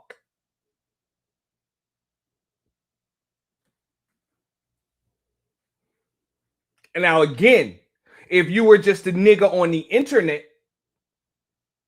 rather than an internet nigga, you would understand that. Entire life, we've done everything to protect our child, ensured that she's never, ever, ever needed anything whatsoever. Pray for me and my family. And at this point, I've been advised not to say anything else about it. So that's all I've been authorized to say. Had a couple emergency phone calls. The only thing that I can say at this point is that I can't say anything else about it. First, I need to go and make sure that my daughter is okay. And so it's a lot of tests. I'm not sure if she got to get pulled out of school for the rest of the year. This may affect her in that way. So I have to make sure that she's okay. Now you were supposed to make sure she was okay before you slid out to the 5150 fucking show, okay? And decided to pop all of that shit during the show and on your fucking way out. You should have thought about that shit ahead of time, since your moves are so calculated. But this is the way calculating niggas talk after the fact. I'm not sure if she got to get pulled out of school for the rest of the year. This may affect now, her. hey, I thought you were calculated. Now there's shit you're not sure of. I told you. Is it to the 50 motherfuckers he claims that he employed? This is the boss you have. This is the man that you trust to make decisions on your behalf. The type of motherfucker that just does shit. That just does and says shit and ends up in situations and has no fucking clue how he got there or how to deal with them other than to call his fucking lawyer.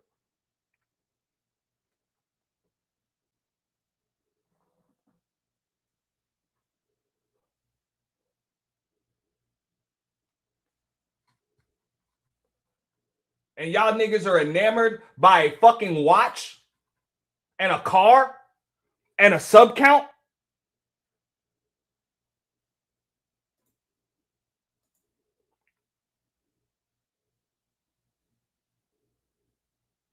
Fucking joke. Fucking joke.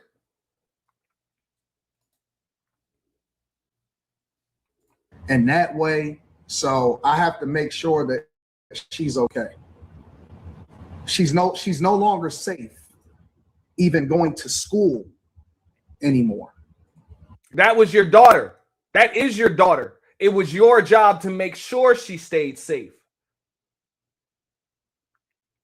You're a public figure. Your goal is to gain visibility and attention. You said it yourself. There's no beef, just calculated moves to gain more visibility. So now, after the fact,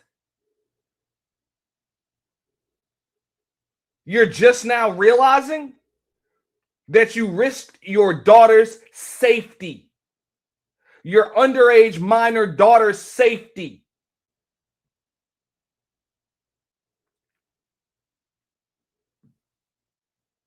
Just to gain visibility on the internet. Nigga, you're a fucking loser. And I don't give a shit how many fucking commas you got in your bank account. That's garbage. The least you could have did was waiting until that woman was an adult. Wait until that woman was an actual grown woman.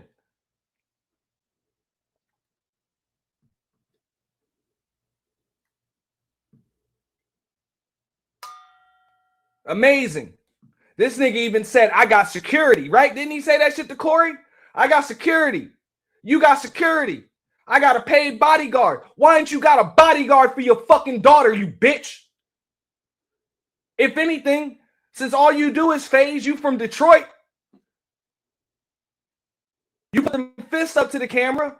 If you can only afford one fucking bodyguard, why didn't it go to your daughter?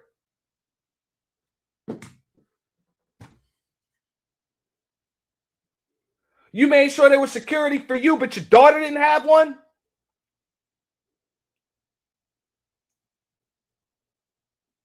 Yeah, I bet you nobody brought that up, did they?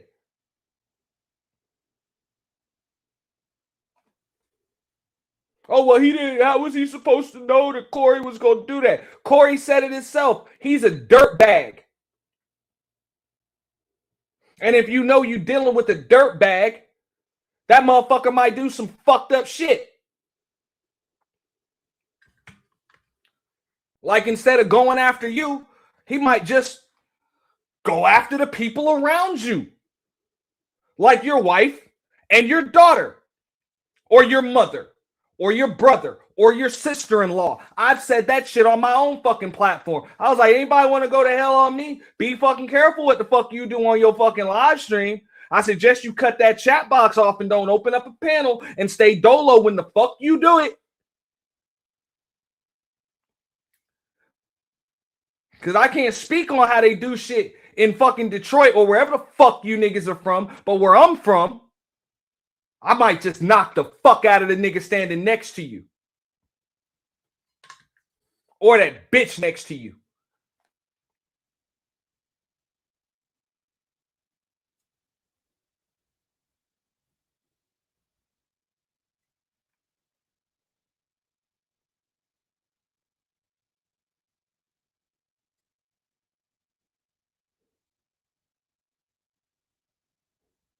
And people want to say, oh, that's too far. That's against the rules. What rules? Where they at? Where they at? I must have been absent that day. I must have been in the bathroom taking a piss at internet orientation when they were explaining what I could do and what I couldn't do when somebody said they would beat my motherfucking ass. No?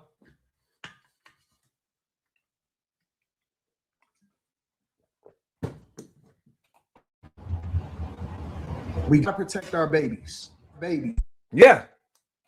Under no circumstances will I ever allow for my daughter to go under. So wait a minute. Are you guys telling me, some of you, because I see the overwhelming majority of you are logical, are you guys telling me that it is okay for people to go after underage children? Whether it's okay or not, what the fuck are you going to do about it? Like, what are you going to do about it?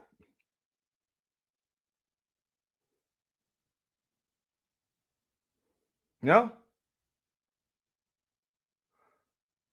Trust me. They say a wise man learns from his own mistakes, but a wiser man learns from the mistakes of others. I'll go a step further.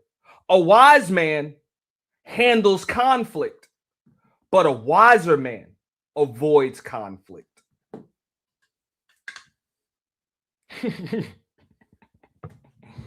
Yeah, y'all heard it here first. Now, when you hear another motherfucker say that, you know where they got it from. Because I just made it up.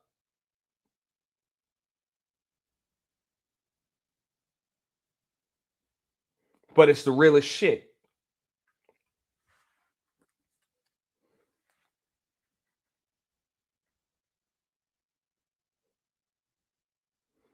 So now you're asking a fucking chat what they believe is okay. You see these internet niggas, Big J? Who gives a fuck what that chat says? You said it yourself. Your daughter's safety is at risk. The fuck you worried about a chat box? Internet niggas. Internet niggas.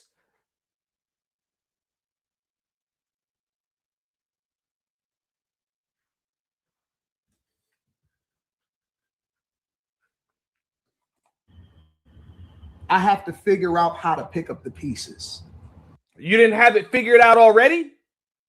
I thought you were calculated. I thought you were strategic. Kojak had an entire panel last week saying that this was about chess, not checkers. And he was so strategic and everything was so calculated. And now he's got more things to figure out. What the fuck is that? This is the motherfucker who you're calling a winner?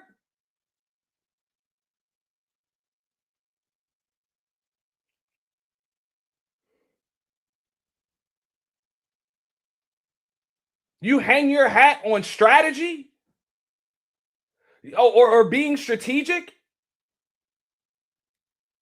But you don't specialize in counter strategy?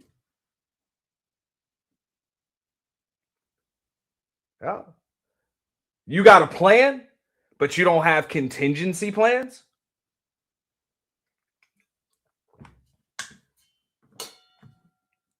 Internet niggas.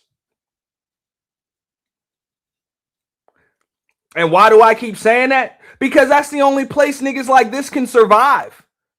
Is the internet.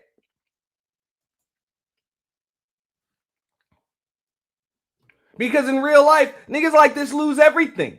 Everything. All of your money, your crib, your wife, your respect. It's all gone when you consistently put yourself and those around you in fucked up situations. And how do we know niggas like him? Because we just broke down earlier in this show the situations that he put his own family members in just to get sick notes at work.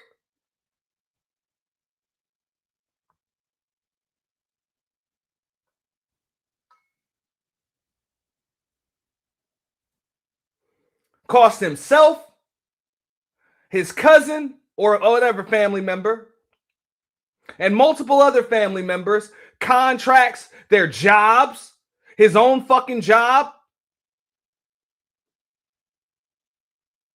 Just blew all that shit. Just so he can call out from fucking work and still get paid for it.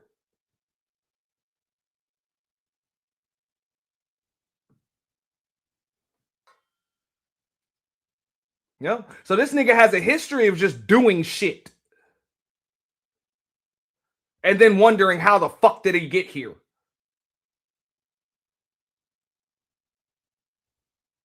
Or trying to find somebody else to blame for it.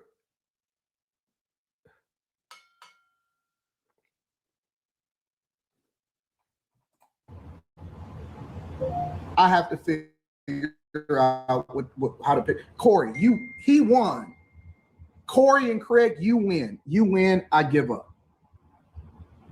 I have to figure out what collateral damage happened after that. You guys win. I got to figure out how to pick up the pieces. Family is in shambles. Daughter is in shambles. Literally having my wife take her over to get evaluated and figure it out because crying inside of the principal's office trying to figure out what to do. I'm in shambles. Ain't that about a bitch? One more time.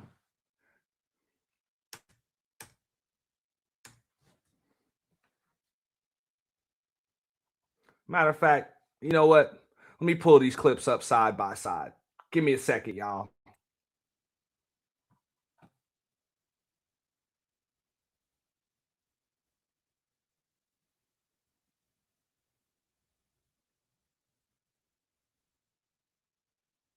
That motherfucker said, ain't no beef.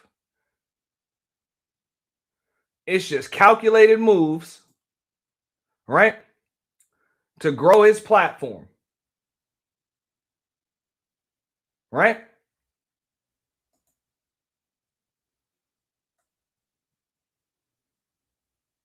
That's what he said.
his whole thing with Gilbert Arenas, his whole thing with Stephen A. Smith.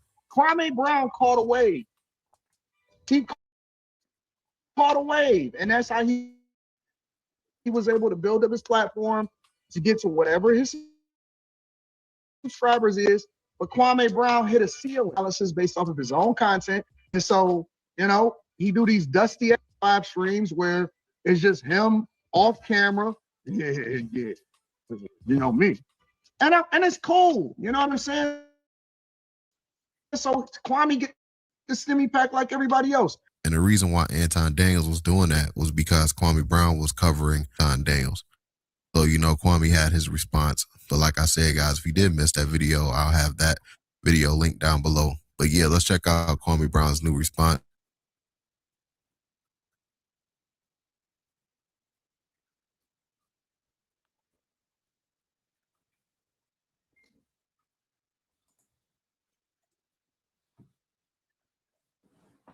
Hold up. Let me go to that. I gotta find this shit right here. Yep, my bad. Thank you for being patient with me. I'm not very good at this whole YouTube shit. I'm a salesman.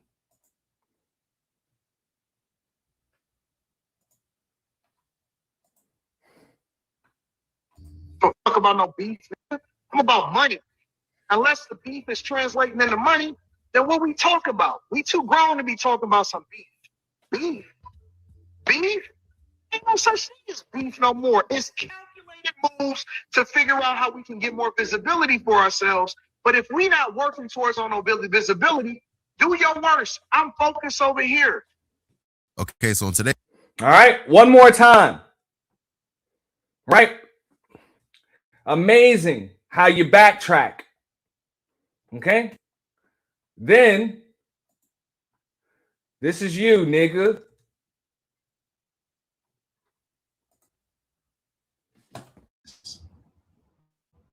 Will I ever allow for my daughter to go under? So wait a minute. Are you guys telling me, some of you, because I see the overwhelming majority of you are logical, are you guys telling me that it is okay for people to go after underage children?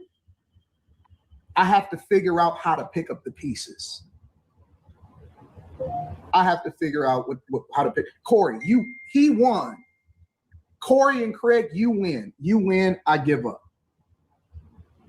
I have to figure out what collateral damage happened after that. You guys win. I got to figure out how to pick up the pieces. Family is in shambles. Daughter is in shambles. Literally having my wife take her over to get evaluated and figure it out because crying inside of the principal's office trying to figure out what to do.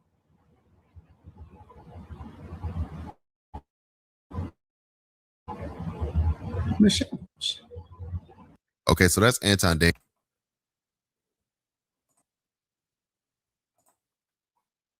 Don't talk about no beef. I'm about money.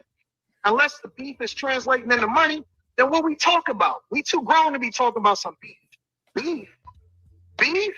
Ain't no such thing as beef no more. It's calculated moves to figure out how we can get more visibility for ourselves. But if we're not working towards on no visibility, do your worst. I'm focused over here. Okay, so in today's video, we got to talk about Kwame Brown responding back to Anton Daniels again. Remember, we did a video. All right.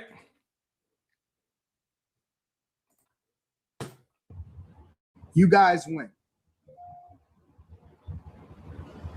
I got to figure out how to pick up the pieces.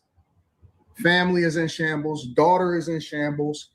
Literally having my wife take her over to get evaluated and figure it out because crying inside of the principal's office trying to figure out what to do.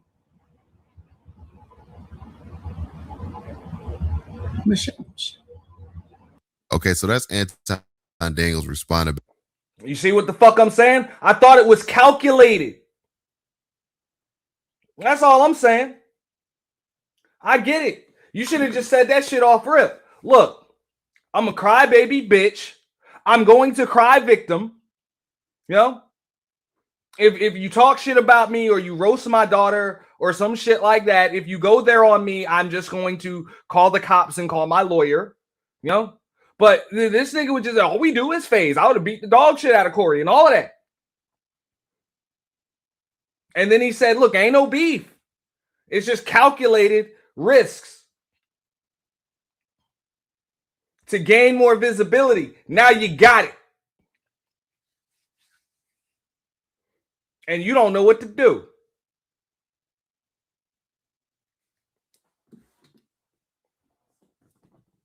Is this your king?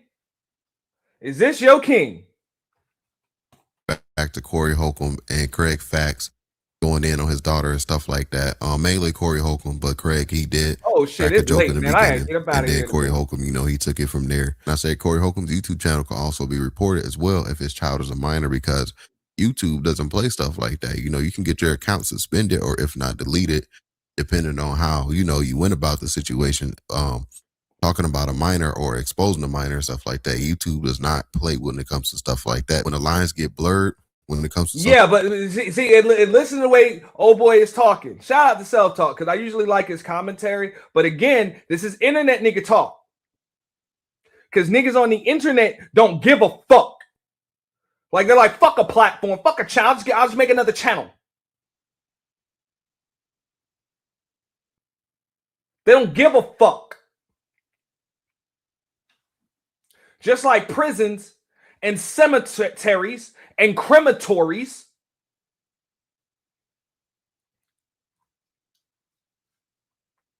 that are full of motherfuckers that didn't give a fuck.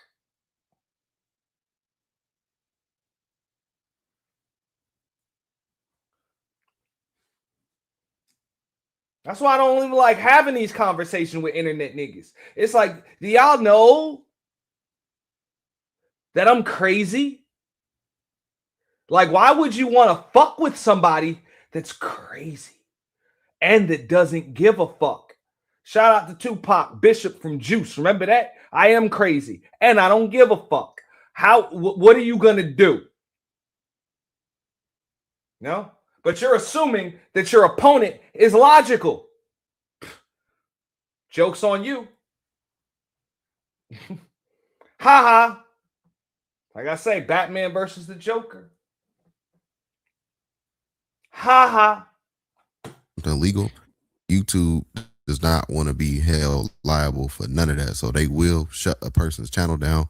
I don't know if it will be permanently or anything like that, but or maybe they'll just take down a full live stream or make you edit out stuff like that, because, you know, now they did get a little bit better as far as just telling people, hey, you need to edit this out at a certain time frame and stuff like that to keep up your full live stream. But at the end of the day, everybody has their own different experience with YouTube and how they go about punishing creators for, you know, certain policies and stuff like that, man. So, yeah, man, you know, it's looking like Anton Daniels is going to take the situation to a legal matter, because he even said, hey, y'all win.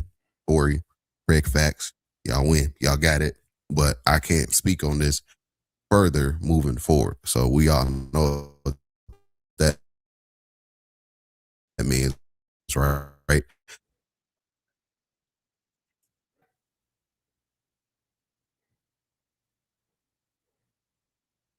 Yeah.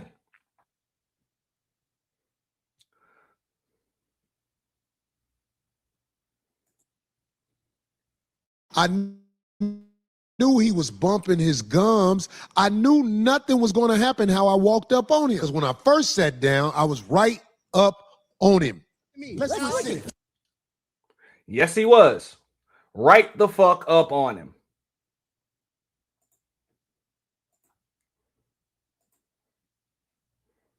Corey Lyon? This looks like he was right up on him. I'm with it. Homie, I don't do no sucking shit. I'm a motherfucking man. I don't do no sucking shit. I don't give a fuck about none Well, of I tell you what, once that dick sucking shit, that'll go bad. Call it what you want. I don't do no dick sucking, You homie. say a lot of shit that I don't fuck with either. You Okay, but that gay shit, then after that, he kept yapping. A little bit after that, because I kept telling him, I don't do that sucking shit. He kept yapping. So I'm like, all right, say I suck again. He folded. That gay shit? Oh, you don't give a fuck about what you talking. Hey, homie, I tell you what. I'm right here. Don't put no sucking shit. Don't put no sucking shit on me, nigga. I'm from Detroit. Say I suck again. I'm right here. Right on you. We can put the microphone right down, right now, and go on up back. I don't give a fuck about this shit. Homie, you just running your mouth. I'm not running. Ain't no, because you ain't gonna do shit. Because you're not gonna do me with that big sucking shit again, nigga. You're not gonna come to me with. Say I suck again, nigga. We can go all back right now. We can go all back right now. I'm with it. That's it. Now you want to walk away. No. Fuck out of here, bro. Fucking joke. Fucking joke. I bet you won't say that. Man. So we got to talk about Corey Holcomb calling out Anton Daniels, man. And Corey Holcomb sent Anton Daniels a strong warning that I would like, I know Corey Holcomb is not going to be attached.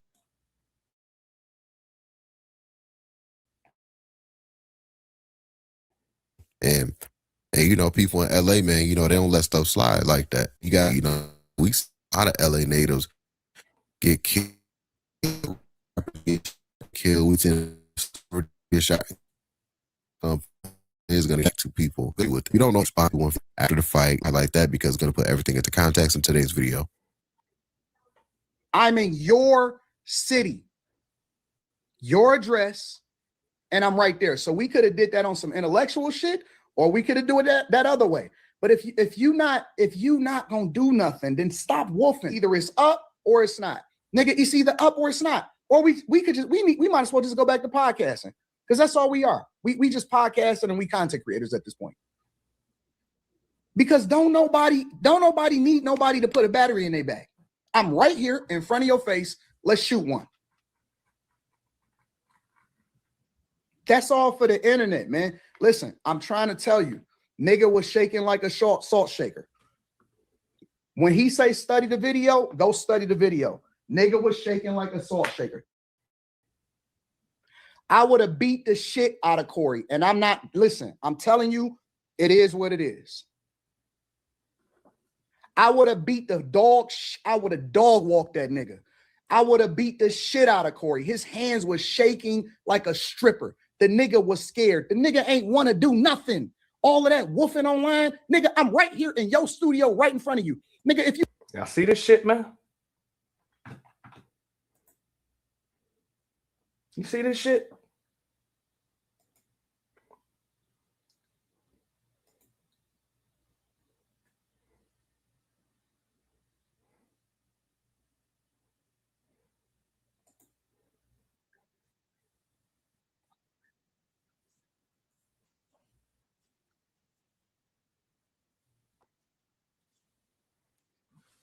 Damn shame, man. Look at this shit. Craig, you win. You win. I give up.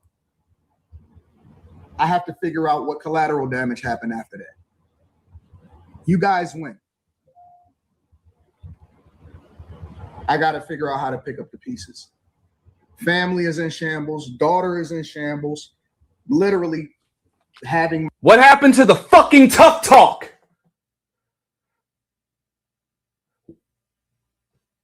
My wife take her over to get evaluated and figure it out because crying inside of the principal's office trying to figure out what to do.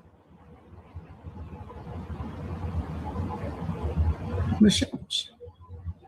Okay, so that's Anton Daniels. Yeah.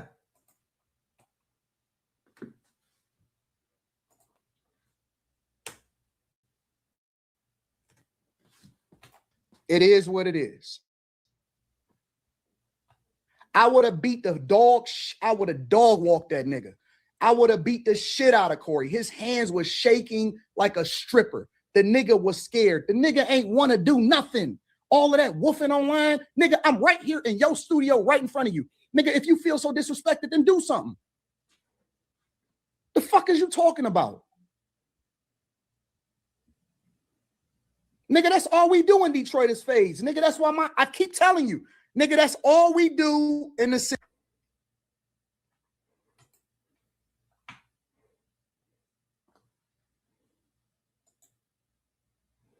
Nah. Now, I'm about to show y'all again. You see that nigga's hands? I'm going to tell you how he get them scars. You want to know how he got these scars? Oh, wow. Times it can be hard and sad and difficult because Anton has a lot of different personalities. And so you have to be a certain type of woman to deal with. Anton is very emotional. He doesn't communicate effectively. I don't think that he has killed anybody before. I think he's capable of it. I've seen him angry before. He's just like a totally different person. When he's angry, he blacks out.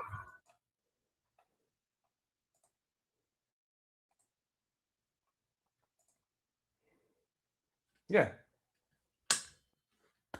Banging your desk, punching walls. No? All we do is phase, right? Fuck up out of here, bro.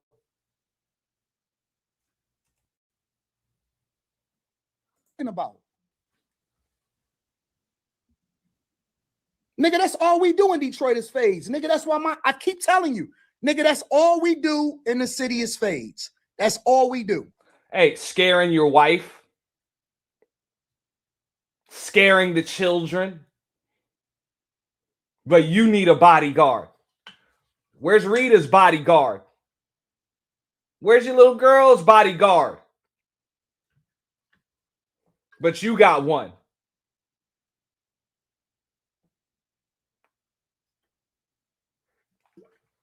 As a man that's here, there, traveling, and a public figure, nah, you make sure home is safe first.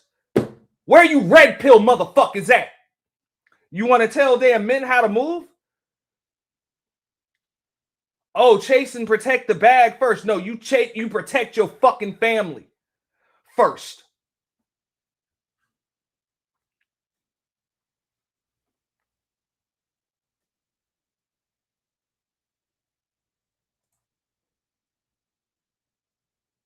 Facts, Young Jay.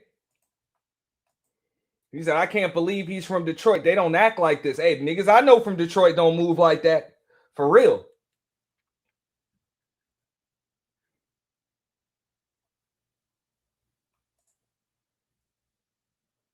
But hey, it's bitch niggas everywhere. They were shaking. He was shaking. His hand was like this the whole time.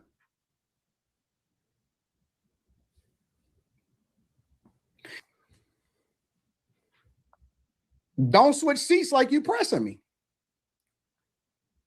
I could have been a bigger person, but I decided not to on that platform because I seen weakness in him. And I also wanted to expose him because he thinks he's a bully and he picks and chooses his targets, which I told him that also.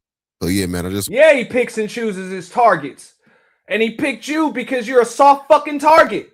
Look at it. Don't that face look all soft? I told y'all before. That shit would have been like punching a fucking birthday cake. Real shit. That shit would have been like punching a fucking birthday cake. Boom. Shit would just cave the fuck in. All that strawberry filling would have came the fuck out. Fucking birthday cake. Yep. There you go, Femi. I told y'all before. Day one, that nigga, don't this nigga look like a fucking bleeder to you? Some men are swellers, others are bleeders. You just hit them square, they just bust open. You know?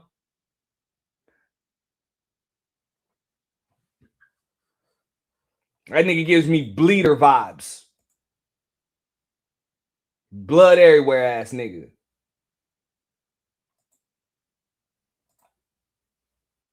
Strawberry filling, yeah. You know them cakes. You know?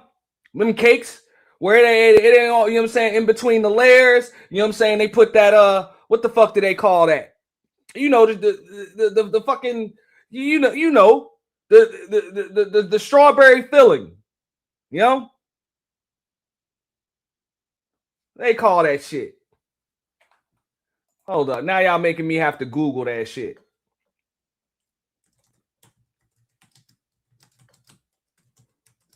The fuck they call that shit?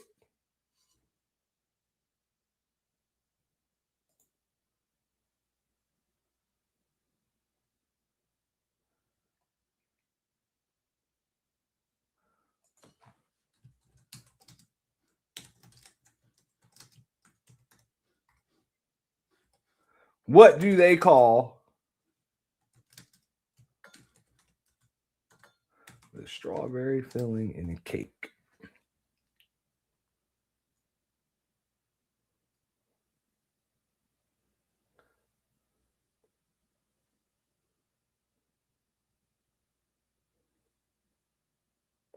They ain't call it compote or some shit. I don't fucking know.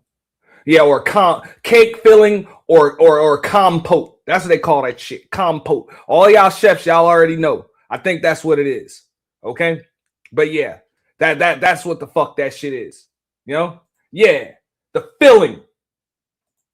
You know? Mm-hmm.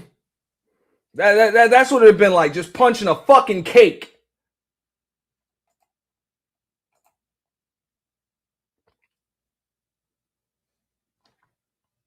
I want to show you a little bit of what Anton Daniels was saying in his response, right? So now we have Corey Holcomb's response. So let's highlight what Corey Holcomb said in response to what Anton Daniels was talking about on his YouTube channels and other platforms. So let's highlight what Corey Holcomb said, finally responding back to the 51-50 fight with Anton Daniels.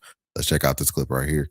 And if you can, be sure to hit that thumbs up button. It really does help support my YouTube channel, and I really do appreciate that. Thank you. Up here talking about, I was up on your shit. Man, I ain't never said this before in my life. He was bragging about being up here. Right. I never said this before, but I'm going to say this for the first time because I moved out here in 2000. I've been here 25 years. First 30 years I was in Chicago, but I've been here 25 years. I think I earned the right to say this. He talking about how he ran up on this LA, homie. You think you got a pass to come back here after saying that? Homie, I know these boys out here. These boys out here operate in chaos. It ain't supposed to make sense. That's how they do it out here. I found that out when I moved out here. Because I was like, well, why they... And this one dude, when I did this movie, I forgot his name. I think his name was Big Slice. OG nigga from out here, ain't no joke. He was explaining to me. He said, that's how we do it out here. We operate in chaos. Man. Chaos. So I'm just telling you, you think you got me, homie. You dissed more than me. This building was built off the backs of brothers who got it in the streets of LA. And you came up here disrespecting and bragging on it. If you knew who walked through these doors and went up them stairs to smoke with the people who founded this place, you wouldn't have did that. But I'll let the streets show you. You can't perpetrate like you tough on the video and not get them motherfuckers gonna come see what you about, homie. I know they are. What I've been saying, man.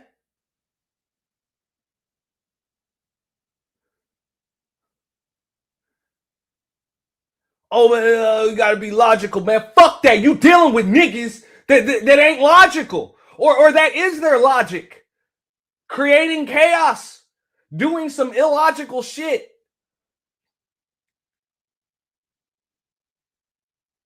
Like I say, where I'm from, the chicks move like that. They got an issue with another chick. They will bust that chick's homegirl right in her head with a fucking bottle. Yes. They got a problem with you, and you got a homegirl standing next to you. They about to bust your homegirl first. And the niggas is the same way. You got a homie right next to you or around you. They'll hit that nigga first.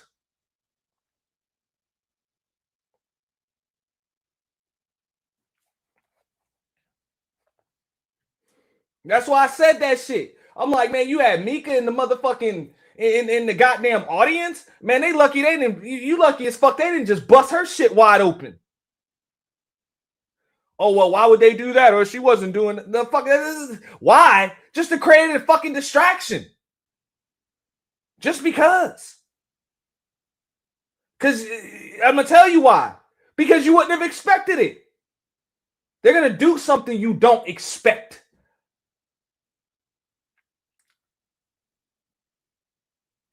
That's why I kept saying it before, and I will say it again. I would have just hit that nigga, man.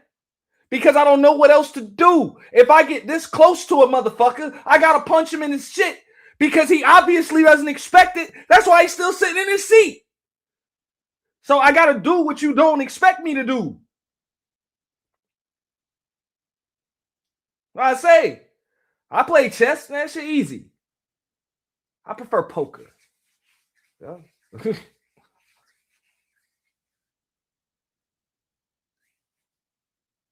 Because in order to get some, fuck what I know somebody's going to do, I need to get somebody to do what they don't want to do. And in order for me to get somebody to do what they don't want to do, I'm going to have to do something that they do not expect or don't know how to deal with.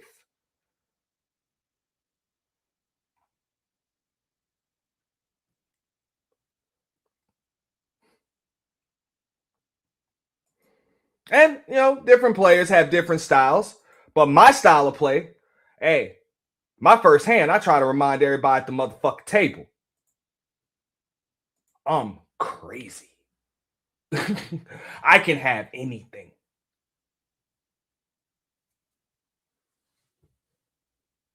And whatever the fuck I gotta do to fucking prove that shit, I will.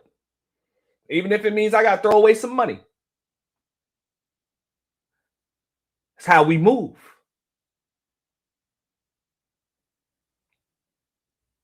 That's the only way I'm going to get you to dump off your whole fucking chip stack to me in about 10, 15 minutes or an hour or two later. Is if you think I'm crazy.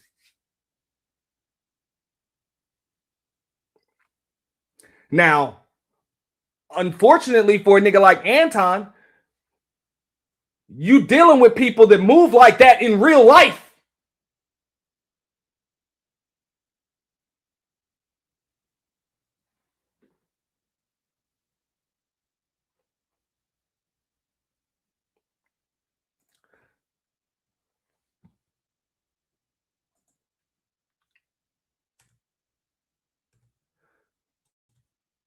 That's why this is you. You guys win. I got to figure out how to pick up the pieces. Family is in shambles. Daughter is in shambles. Literally having my wife take her over to get evaluated and figure it out because crying inside of the principal's office trying to figure out what to do.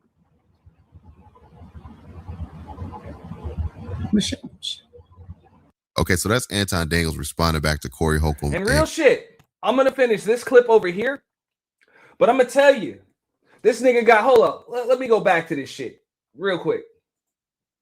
I'm just going to show y'all the backdrop. Look at this shit.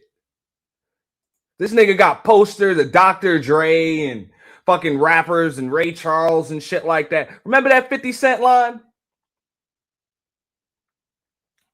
In the track Heat?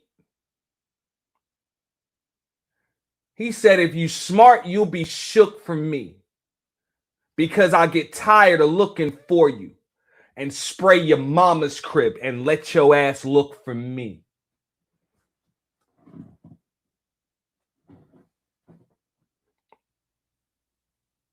And you surprised by what Corey did? That's how niggas move. They're not going to come looking for you. They're not going to get into no goddamn, invite me for a part 2 and we can get some more visibility and do this again. Get the fuck out of here, bro. I'm done dealing with a bitch nigga like you, bro. I'm about to handle your wife and your daughter. Fuck you. Oh, well, do you agree with that? It doesn't matter whether I agree with that or not. That's how niggas move. And they're not going to change the way that they move just because I don't think it's the right thing to do. So I understand that this is the world that I'm living in, and this is the direction that it spins. You know? Planet Earth revolves around the sun, not the other way around.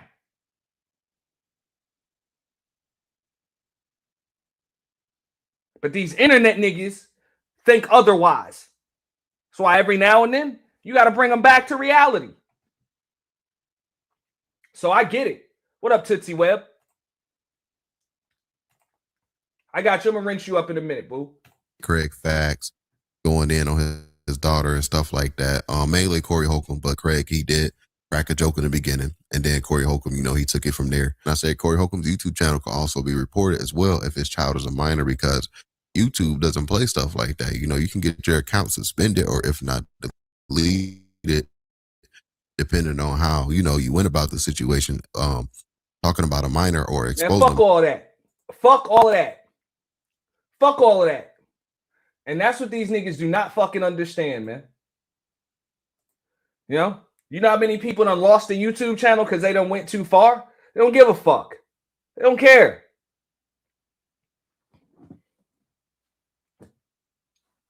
So when you're dealing with people that don't give a fuck and don't care, why antagonize them? You know? That's stupid. But you claim to be calculated? What a fucking nigga. Fuck that. I think this is a routine of that guy. Yeah. I think that, like, I didn't do the research on that man to be prepared, or I wouldn't have even had him on, because he was ass kissing on the phone. Yeah. Like dead ass. He got in touch with somebody, and somebody gave me his number, and he was talking like he had some sense. Right. And when he came on here, he ran his routine that he's run a few times on people. And you know, that's cool. But sex playing a man, can we just start out with that? There's cameras all over me. How many have we missed a Tuesday, Darlene? No. Mm-mm. Even when the city was burning down, we was up in this. Yeah, They had to tell us to get that. Yeah, real shit. Hey man, listen, man. We ain't missed a Tuesday. Do you know if you fight on YouTube, they give you at least a 30-day suspension? Right. His plan almost worked. Now, because we ain't got all day for this sucker ass nigga. Because he'll never be in my face again. Everything he say is for the net. You got away. You got away with that. But listen. Okay, so that's a little bit of Corey Holcomb and Anton Daniels addressing each other after the 51-50 fight, man. I just want to show you guys both of their reactions and stuff like that. So, like I said, man, Anton Daniels, he was doing a lot of trash talking afterwards.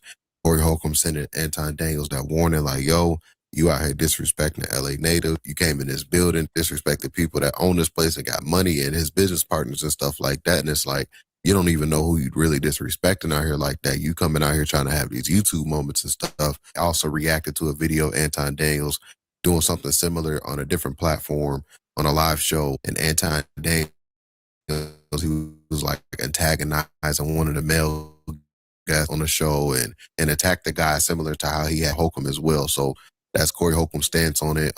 He said a lot more as well. So I suggest you guys go check out the full video. I have the link to both of their videos as well if you guys want to go check them out. If you guys missed Anton Daniels' reaction, and if you guys want to watch Corey Holcomb's reaction to stuff. Somebody to put a battery in their bag. I'm right here in front of your face. Let's shoot one. That's all for the internet, man. Listen, I'm trying to tell you, nigga was shaking like a salt shaker. When he say study the video, go study the video. Nigga was shaking like a salt shaker. I would have beat the shit out of Corey. And I'm not, listen, I'm telling you, it is what it is. I would have beat the dog. I would have dog walked that nigga. I would have beat the shit out of Corey. His hands were shaking like a stripper. The nigga was scared. The nigga ain't want to do nothing. All of that woofing online, nigga, I'm right here in your studio right in front of you. Nigga, if you feel so disrespected, then do something. The fuck is you talking about? Nigga, that's all we do in Detroit is fake. The fuck is you talking about? Now all of a sudden Anton Daniels uses bad grammar on purpose to sound tough? Really? Fucking joke, man. Nigga, that's why I keep telling you, nigga, that's all we do in the city is fades. That's all we do. Yep. They were shaking. He was shaking. His hand was like this the whole time.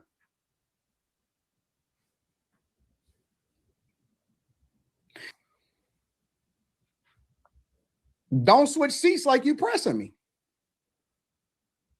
I could have been a bigger person, but I decided. All right, that's it. I'm gonna have to get up out of here. That was fun. Hey, yeah, he a Christian though, but real shit, a Christian that hey, we don't know if his situation, you know what I'm saying, with Mika here is 100% platonic, right? We don't know. I'm assuming we're gonna say for the sake of argument that it is, right?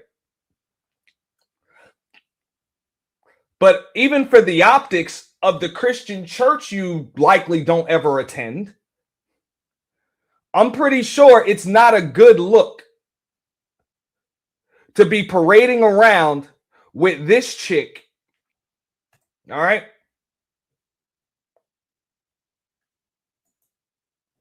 When Rita here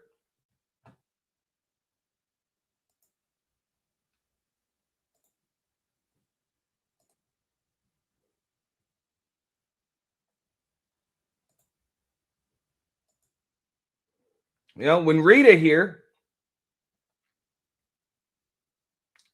is at home taking care of your defenseless daughter, and she doesn't have security. I'm just saying, though.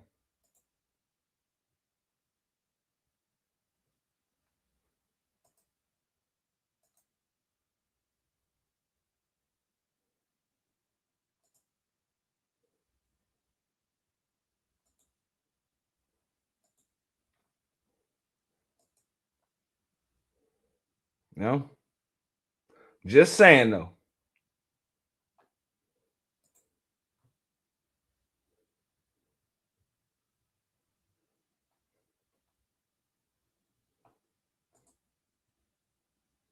So, on that note,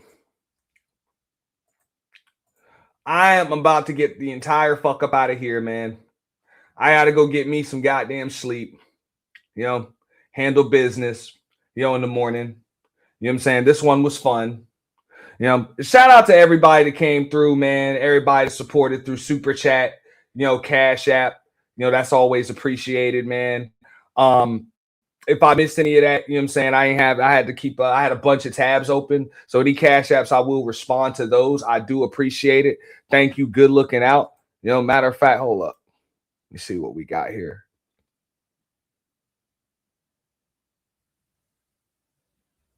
Yeah, I got you. I'll respond to those because I got a couple of them. You know what I'm saying? I'll respond to those, you know what I'm saying, later on or in the morning or whatever. But, man, shout out to y'all, man. Thank you so much. Looking out for you, boy.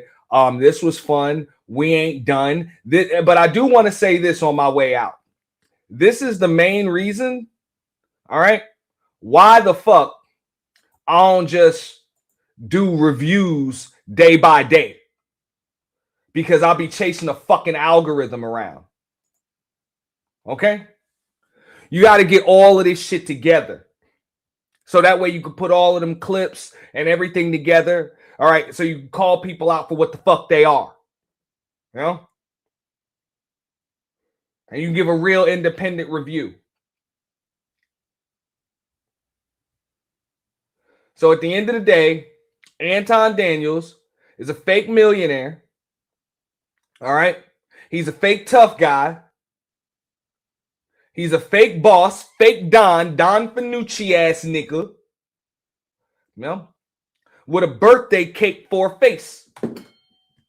You know?